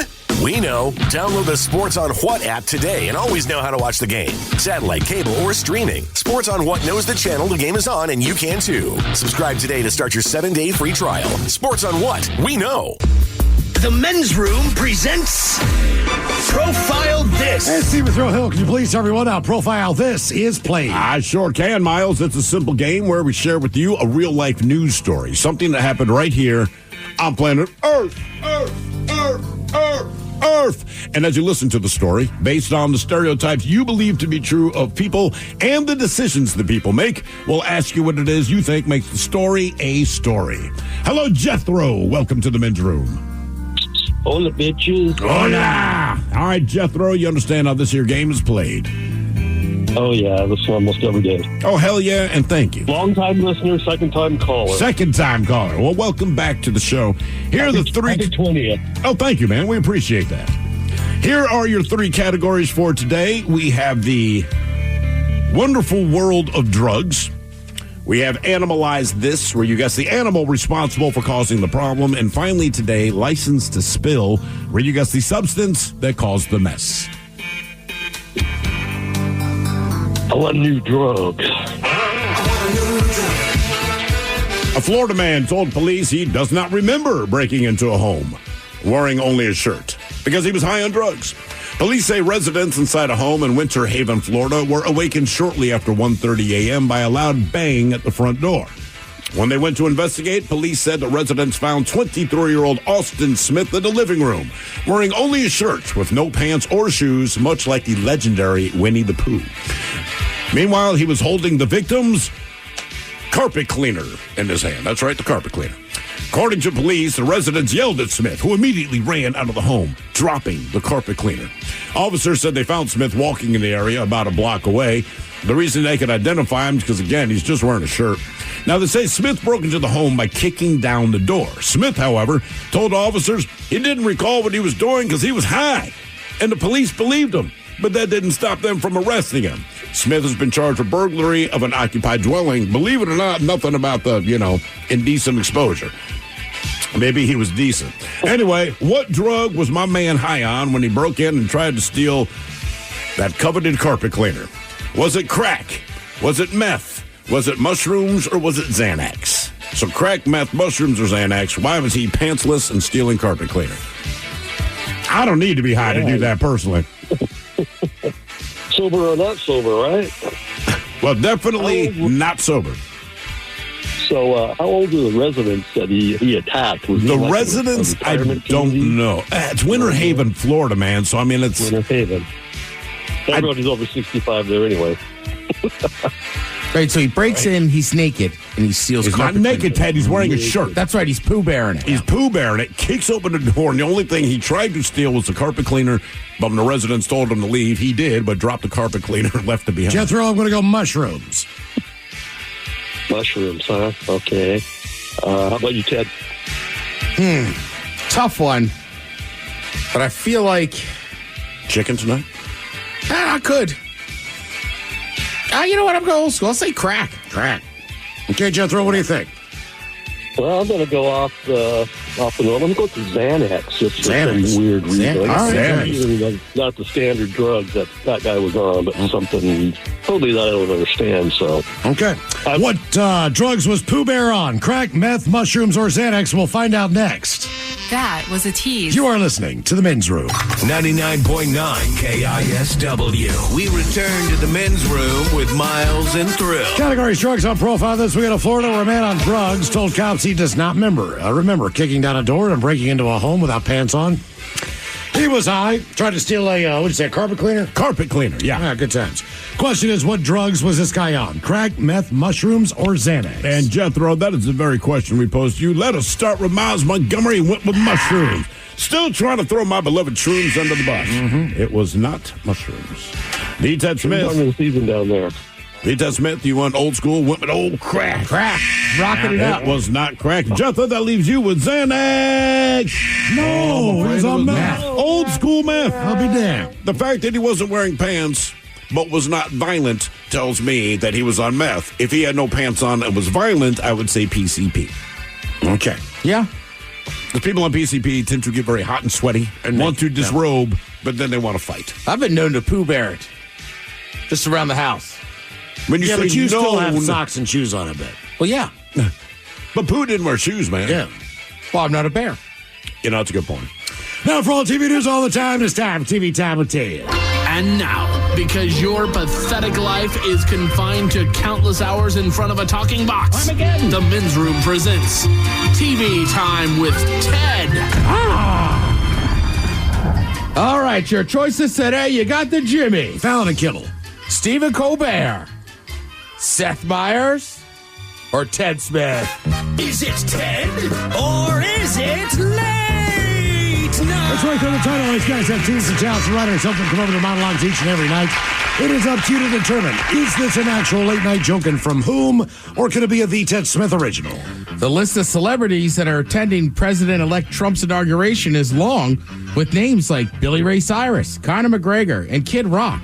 Also being sponsored by Monster Energy Drink. That does sound like a Monster Energy Drink. Seth. Who's the guy before? Fallon. Smith. Damn it. Oh, Let's go. Good joke. Amazon is phasing out its try before you buy option. I'm going to miss buying underwear that 10 people have already tried. Fallon. That is Fallon. Some business news. Amazon announced it is phasing out its try before you buy option. That's too bad. I'm going to miss buying underwear that 10 people have already tried. Chick-fil-A's lemon squeezing robots are saving 10,000 hours of work. Yeah, Miles, they have lemon squeezing robots. Don't put your junk in there. A spokesperson with Chick-fil-A said the hours saved employees can now spend more time doing what they really love, murdering chickens. Seth Meyers. Yeah. Colbert. Fast food news, Chick-fil-A's lemon squeezing robots are saving 10,000 hours of work. A spokesperson for Chick-fil-A said with the hours saved, employees can now spend more time doing what they really love, murdering chickens. My pleasure. In honor of Valentine's Day, Applebee's has launched 2 new cocktails. But if you're being taken to Applebee's on Valentine's Day, you're going to need way more than 2. Gotta be mine. Yes, that's In honor of Valentine's Day, Applebee's has launched 2 new cocktails. But if you've been taken to Applebee's on Valentine's Day, you're going to need way more than 2. So it's funny, you talk about Seth Meyers. Every once in a while, he does those ones where he's like drinking with celebrities. Yeah. So I forget what night. It might have been New Year's Eve or whatever. And I've been known to record some random stuff, right? Like I always record the fireworks. So I can look at fireworks all year round. Okay. But I also, they had a special that was it was like a Seth Meyers special, and it was just him out drinking with different celebrities. I saw that it was on, but I did not watch it. Well, I DVR'd it. Throw it over. We'll all watch it. I want to see the fireworks. You can watch both, dude. Okay. Order a pizza. All right. I don't want to get to the sad news first. Let's start with sad news about celebrities you love that have died. All right. Betty White. Everybody loves Betty White, right? Yeah. She's dead? Well, apparently, she had a reputation for not being the nicest person behind the scenes, kind of like Ellen DeGeneres. Oh, really? Yeah. Now, Betty's not here to defend herself, but Sally Struthers, you might remember her from the 70s sitcom All in the Family. Mm-hmm. You also remember her from Save the Children ads. And nothing else, yeah. And she's also a Netflix show, A Man on the Inside with Ted Danson. Except for that, yes. So basically, she told a story that she was at Betty's house with some other people to work on a pilot for a game show. Betty's housekeeper brought out a plate of cookies. When Sally Struthers reached for one, Betty told her, quote, "Oh, I wouldn't do that if I were you, dear. You don't need a cookie." Oh, look out. Zap! Then why did you serve them? Yeah. Sally, she was like, she fat shamed me in front of the rest of the people. I thought that's not nice. Said she was passive aggressive to women. I know everybody loves her. They loved her so much. I didn't have that great of an experience with her. But this is kind of funny. Sally Struthers did mention that she loved B. Arthur from the Golden Girls. Yeah. Called her a force of nature and, quote, filthier than a drunken sailor. I can believe that. Nothing about B. Arthur said to me that she's not filthy behind the scenes. It's also kind of funny who gets to be filthy around certain people, right? Like, there's obviously jokes you would make, but generally around family or whatever, you're not going to make those jokes. Correct. But then when I was back east, we hung out with some family friends of ours, and, like, I love Julie and Kelly, but they are just filthy. And it was just kind of funny. I was just like, everybody's dying laughing. I'm kind of like, man, if I cracked that joke. Oh, you'd be in trouble. Yeah, my sister-in-law would chew me out, but it was kind of nice. Miles, you would love these two. You can't say anything without it's a sexual joke. And then, granted, they're my brother's age, so they're older. They were very attractive then. They're attractive now. I am 44. And as soon as I walk in, they're like, "Oh, hey, Teddy," and they're like rubbing their boobs. I'm like, "Come on, I'm a grown up now." So keep doing it. I don't like boobs. I've grown out of it. I know. Just geez. I'm an ass man now. All right, this is sad news. Bob Uecker passed away. Now, Bob Uecker, a lot of people know him from a lot of different shows. Mr. Belvedere. Yep.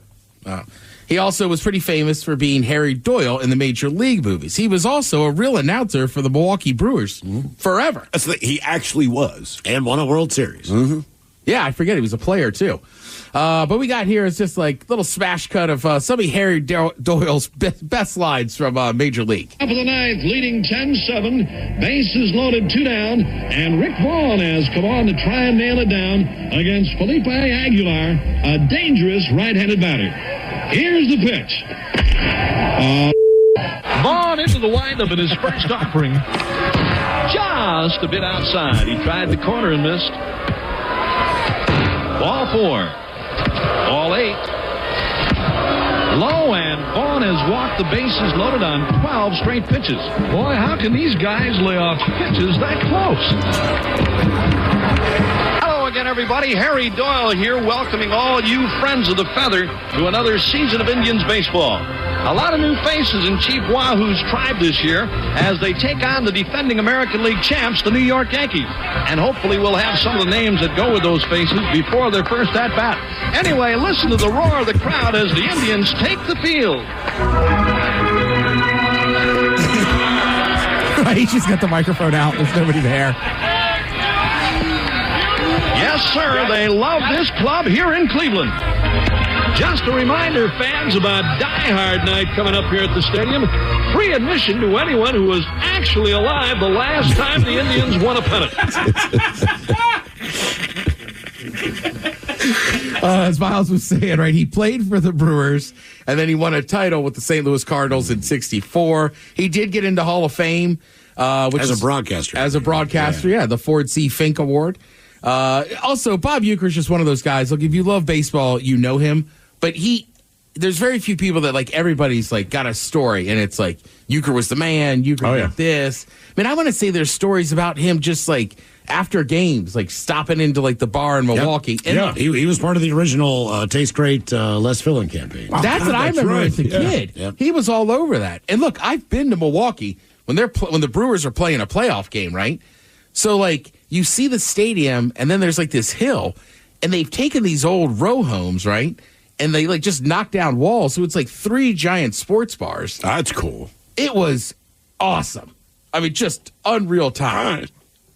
But same thing, like, people were like, oh, yeah, like, he would, like, supposedly he would get done games sometimes, and then would just go to the sports bar and like have a beer with people. You know, I think Bob Uecker will almost go the way of like John Madden in the sense of a lot of people remember him as this comedic actor. You know, dude, he was a baseball player and actually an announcer. And John Madden, a great broadcaster, was actually a player and a coach, and you know him as a broadcaster. And now he's a video game, right? Like I said, when Madden died a couple of years ago, my son, I remember he walked up to me like, "Dad, did you know that John Madden, he was a coach? He was a player too, dude, and he did broadcast." But my kid has no idea. But my kid loves who John Madden was just because of that. Well, apparently, and I think Euchre's the same way, where a lot of people are like, "I love Bob Uecker," and you go like, "Oh Christ, he actually played baseball too." Like, much like Vince Scully, he was a great storyteller, and he had that comedic sense of timing. Yes. So he had the ability to be funny during a baseball game when you needed that because the team wasn't doing very well. So he would. That's the other thing too, is that like baseball announcers get more.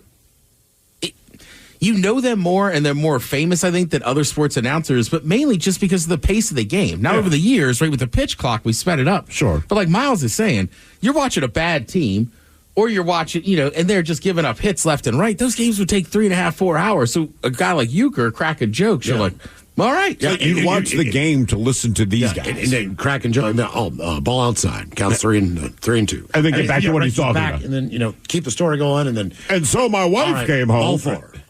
Yeah, well, then there's that one from a couple years ago where the guy used a gay slur about San Francisco. Oh God, yeah. And then he comes back on the air and it's like, I'm really sorry, I'm embarrassed, I shouldn't use that term. There's a drive to the left. I know. Yeah. It's just like, whoa, whoa. Fun, a juvenile delinquent in the off season. What was the famous one with Berman doing play-by-play for a football game? Oh, was it some like heavy thing he was? They're talking about domestic violence.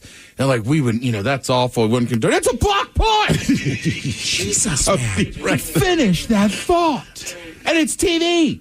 They can see it. And you say that, and that's happened a lot with pop-up ads.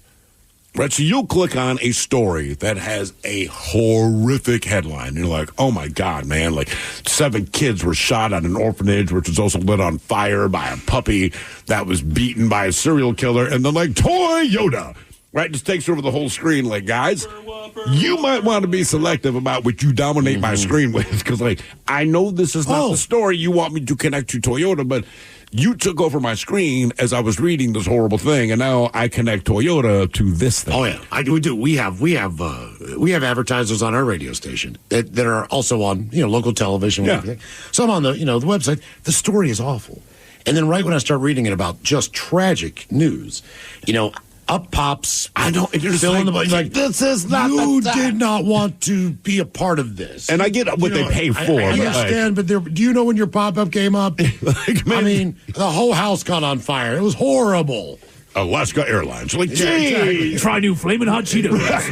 Exactly. Oh no! Damn it, man. Another John's sad barbecue. story, especially if you're into, I would say, not just movies and TV, but artistic. Yeah. Cinema, if you will. I am not so much, but I know a lot of people. I like how you say it like a thespian, like, but it does not suit me. Right. But David Lynch, he also passed away. You know him as director of Twin Peaks, Mulholland Drive. Velvet. If you were confused after watching a movie, there's a good chance he directed it. Castle, we broke this news to Castle, and Castle's like, oh, it's not about him. He's like, my wife loves David Lynch. We're going to end up watching all of Twin Peaks tonight. Yeah. Like, I know a couple people that flew to, like, New York for, like, 2 days to watch him do, like, a show. Oh, wow. And then, like, I guess he sat around and talked to people. Like I said, super famous, but a very artistic guy. Like, I never watched Twin Peaks. I don't think I've seen Mulholland Drive. I'm sure I've seen some of his work. He's on the John Waters level of being an iconic, just very different director. Yes. By 2 different directors, but you get the idea. Yeah. Well, I mean, look, John Waters, Mike, I know you don't know who he is, but he's a famous director and stuff from Baltimore, has a little tiny pencil-thin mustache or whatever, and we were going to interview him. This will be funny if you know who he is, and I come back in after talking to him, and I go, hey, guys, I think that Waters guy might be a little gay. And they're like, you think? And I'm like, yeah, Thrill, I really do think so. He's wearing pink socks, and the way he kind of made some jokes, and they're like, he's like internationally famous for being gay. He's king of the gay. Right. I'm like, no kidding, huh? He's Prince Gay.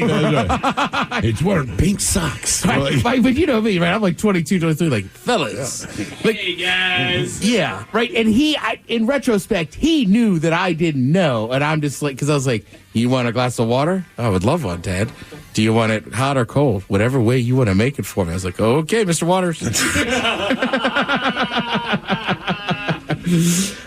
Were we talking about Sesame Street earlier today? Yes, we were. Well, 55th season premieres on Max today. Damn. So you can watch that if you want. Harley Quinn's out there. There's also a cool thing on Peacock behind Saturday Night Live. It's a limited series, and they're going to break down some of the best skits of all time. And I got a fever. The only prescription is more cowbell. Thank you, Tim. We appreciate it. You're listening to The Men's Room. Hiring is a lonely business. Posting jobs, sifting through resumes, interviews with unqualified applicants, being ghosted. What if you could link with dozens of qualified candidates who are ready to work right now with just one connection? That's Express Employment Professionals. Find us at expresspros.com. One connection, the workforce you need. Problem solved. Express Employment Professionals. expresspros.com. What is Dax, are you? Tracking all our cars on Carvana Value Tracker on all our devices? Yes, Kristen, yes, I am. Well, I've been looking for my phone for... In Dax's domain, we see all. So we always know what our cars are worth. All of them? All of them. Value surge, trucks up 3.9%. That's a great offer. I know. Sell? Sell. Track your car's value with Carvana Value Tracker today. Look, we're all human. We push-pull doors, we blow on ice cream to cool it down, and sometimes we forget to check our blind spots. That's why the 2025 Hyundai Tucson Hybrid offers class-leading advanced safety features. Like an available blind spot view monitor, which shows you a live video feed of your blind spots. Because the Tucson Hybrid is made for humans who are just that, human. Visit HyundaiUSA.com or call 562-314-4603 for details. Now, it's time to hit the headlines.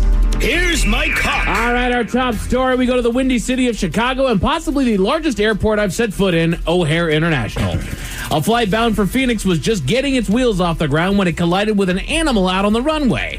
The pilot immediately declared an emergency and worked with ATC to get turned back around and back on the ground. The passengers were taken to their final destination by another plane later that afternoon, and the FAA is investigating the incident, which shouldn't take long at all, seeing as everyone was able to see the coyote that was in the wrong place at the wrong time and was hit by the plane. It's not what you expect to hit in a plane. It's really not. You think Sully's like, dude, I had to land a plane in a river when I hit geese. Right. I hit a freaking coyote. Get out of here. The geese make sense. They're already in the air. They're doing their thing. A coyote, I understand coyotes and other animals get hit by cars. Sure. You just don't think runway. Right. A little too open. I had a flight delayed. We were in Philadelphia because there was a dog on the runway. And everyone's like, dude, just fire up the engine. Right. Our guess is that the dog will move out of the way. Run one of the trucks out there to just run it off real quick. Come on, man. In other news, more fun with the airlines. We go to Georgia for a flight ironically bound for Chicago that needed to be delayed. Passengers made it to Chicago 5 hours after their scheduled flight thanks to a delay, but it wasn't anything wrong with the plane, unruly passenger, or a missing flight attendant, as, they like to do that. TSA reported to authorities that one of the pilots that had gone through security before getting on the flight had the distinct smell of alcohol on his breath. Uh-oh. He was reported to authorities who took the pilot into custody, and the flight was delayed. Southwest issued an apology to all those affected by the drunken pilot and worked to accommodate passengers to their final destination in short order. And, of course, the FAA then took that moment to tell everybody about how it's not okay for any pilot to be under any kind of influence. We know. God. Right. I know they got to say this stuff. We know. I hate that they have to say it. I don't understand why they need to say it. We understand. That's a notion. Nobody hires pilots like, you know what, we like them drunk. That's also why it's in the news. Yeah. Right. It made the news because he's a drunk pilot. Right. We know that is not what you encourage. Do we really need to get the FAA to say something about that? Like us as a society, are we really going to demand that the FAA reinforce the fact that no, they don't just like people being drunk in the air? Cops don't waste their time saying that. Right. Like we arrested a murderer. Hey, by the way, we don't condone murder. We know. Right. We know you don't. That's why Uh-huh. We make our way to the Indian Ocean for an interaction ripe for a Netflix special. An Italian model was being filmed as he enjoyed the waters of the beach before he shows obvious signs of alarm. He falls into the water and flails, lifting his foot out of the water for viewers to see. The octopus that had decided to hitch a ride on him. Mm-hmm. After he establishes the animal isn't there to cause any trouble, he seems to befriend the creature, holding it up for the camera in various poses and even allows it to hang off of his back for a moment before sending it back into the water. The octopus just wanted a photo op. Pretty much. It even made duck lips in the picture. Oh, with his beak? Yeah. Just little duck lip beak. That'd be crazy having an octopus just latch onto you. Yes. Yeah. I would freak the hell out. Seems to be enjoying the time. Right. And it was wading distance in that water. I don't picture them being that close to shore. Not that it's out of the question for them to be there, but sure. I mean, he was definitely curious because he just walked up the dude's leg. You know, the guy's freaking out, but the octopus is like, "What's this thing?" Doesn't give a damn, and he's got all kinds of like cupping marks all over him and hickeys all over him and stuff like that. Where's that hickey from, baby? I swear to God, you're not going to believe this. Right. It was an octopus. It's a doggone octopus, man. He got into my shot. But just in case those stories up to bad taste in your mouth, Thankfully, there's good news. to Istanbul for a story right out of Disney. Surveillance footage is going viral of a stray dog walking up to a door with one of its lifeless pups in its mouth. The dog sets the pup down at the doorstep and stares inside the door until people come in and come out and investigate. Turns out that the place that the dog brought the pup to was a local veterinary clinic. They took the pup back and established that it was fading due to a slow heartbeat caused by the cold weather. They were also they were able to nurse the pup back to health and were able to make connection with another dog that was brought into their care that they believe was a part of the same litter. Nice. So damn. Dogs can read. What if that dog had been to that fooled. vet before? Right? For some reason. Yeah, maybe. You know, I mean, just went right for it. Like right directly to that door. That dog knew exactly what it was doing, taking that dog. The dog's probably like, it says veterinarian's clinic right there on the door. Come on, guys. they're going to take a McDonald's. Give me more credit. Jesus. Men's Room Sports are brought to you tonight by our friends at Sports on What. If any of these sports that I'm bringing to you want to know where to find it, you can download Sports on What, and they will tell you exactly where in your area you can find where that sport's on and when. Awesome. We lost an icon in the world of broadcasting and a hard loss for baseball lovers everywhere. Legendary broadcaster Bob Uecker passed away at the age of 90. Ted covered it at length at TV Time. The world is a lesser place without him on a microphone, man. It is. As far as what you're going to watch, you've got college hoops, NBA basketball, and NHL hockey on tonight, and the Kraken are in Winnipeg taking on the Jets. Again, you can find out where those are at Sports on Aaron What. Rodgers. Meanwhile, in the world of weather, more clouds tonight with low and variable winds bringing things down to right around 36, and that'll open up to tomorrow where we can expect a partly cloudy day after some cover in the morning and a high of 43. And that's it for your headlines. With that, Mike Hawk is out. Thank you, sir. We appreciate it. Listen to the lovely Jolene tonight, at least on the Odyssey app and Odyssey.com for 1 hour for your chance at $5K a day. Yes, indeed, it's all true, but in the meantime, well, we be all about this bitch. So until next time, please do what you do best. And for Aletha's sake, stay beautiful. The Men's Room has been taped before a live studio audience. Wardrobe and makeup provided by Mantastic Limited. This has been a presentation of the Men's Room Radio Network. Oh, man!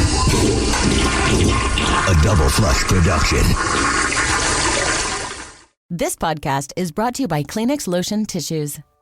You can't predict sick days, but with Kleenex Lotion Tissues, you can be better prepared for them while helping keep your skin healthy. Whether it's a surprise sneeze or a stuffy nose, it's always good to have something gentle on hand. Kleenex Lotion Tissues moisturize to help prevent skin irritation while you're battling those unwanted cold and flu symptoms. It's extra care when you need it most. I mean, why not have one less thing to worry about when you're not feeling your best? For whatever happens next, grab Kleenex. Auto insurance rates are on the rise, which is why you should call Vern Fonk Insurance. Vern Fonk could save you up to 20% on your auto insurance. The pros at Vern Fonk will do all the work, comparing different plans to find you the best options. And they can insure you over the phone. One call to Vern Fonk could save you up to 20%. Call 206-408-5094. 206-408-5094. Remember to honk when you drive by Vern Fonk. Restrictions apply based on a Q3 2023 study of Vern Fonk insurance customers who reported saving when they switched. License number 1070622. Is your team at work feeling a little disconnected? Maybe the workflow's not flowing? Try Confluence by Atlassian. Confluence is the connected workspace where teams can create, organize, and deliver work like never before. In Confluence, teams can whiteboard their vision for any project, easily create or access the relevant pages and resources they need, and discover important context they might not even know they need. Plus, AI helps teams jumpstart brainstorms, organize information, and connect workflows, so teams can move efficiently and create alignment with ease. In fact, with Confluence, teams can see 5.2% average boost in productivity in 1 year. So if your team lacks confidence, try Confluence, the connected workspace where teams can do it all. Set knowledge free with Confluence. Learn more at Atlassian.com/confluence. That's ATLASSIAN.com/CONFLUENCE. The brand new Grand Casino and Shoreline is now open. Step into the action with Vegas-style table games like Baccarat, Heads Up Hold'em Poker, Pai Gow, Blackjack, and High Card Flush. Feeling hungry? Feast on delicious Chinese, Vietnamese, and continental dishes, plus breakfast favorites. Dine in or take out. And don't miss daily happy hours from 4 p.m. to 7 p.m. and 10 p.m. to midnight. Grand Casino and Shoreline off Aurora. Open daily from 9 a.m. to 4 a.m. Visit GrandCasinoGaming.com. Welcome to the Grand Experience. Presented by T-Mobile, the official wireless partner of Odyssey Sports. With an awesome network and great savings, there's never been a better time to join T-Mobile. Visit your neighborhood store to make the switch today.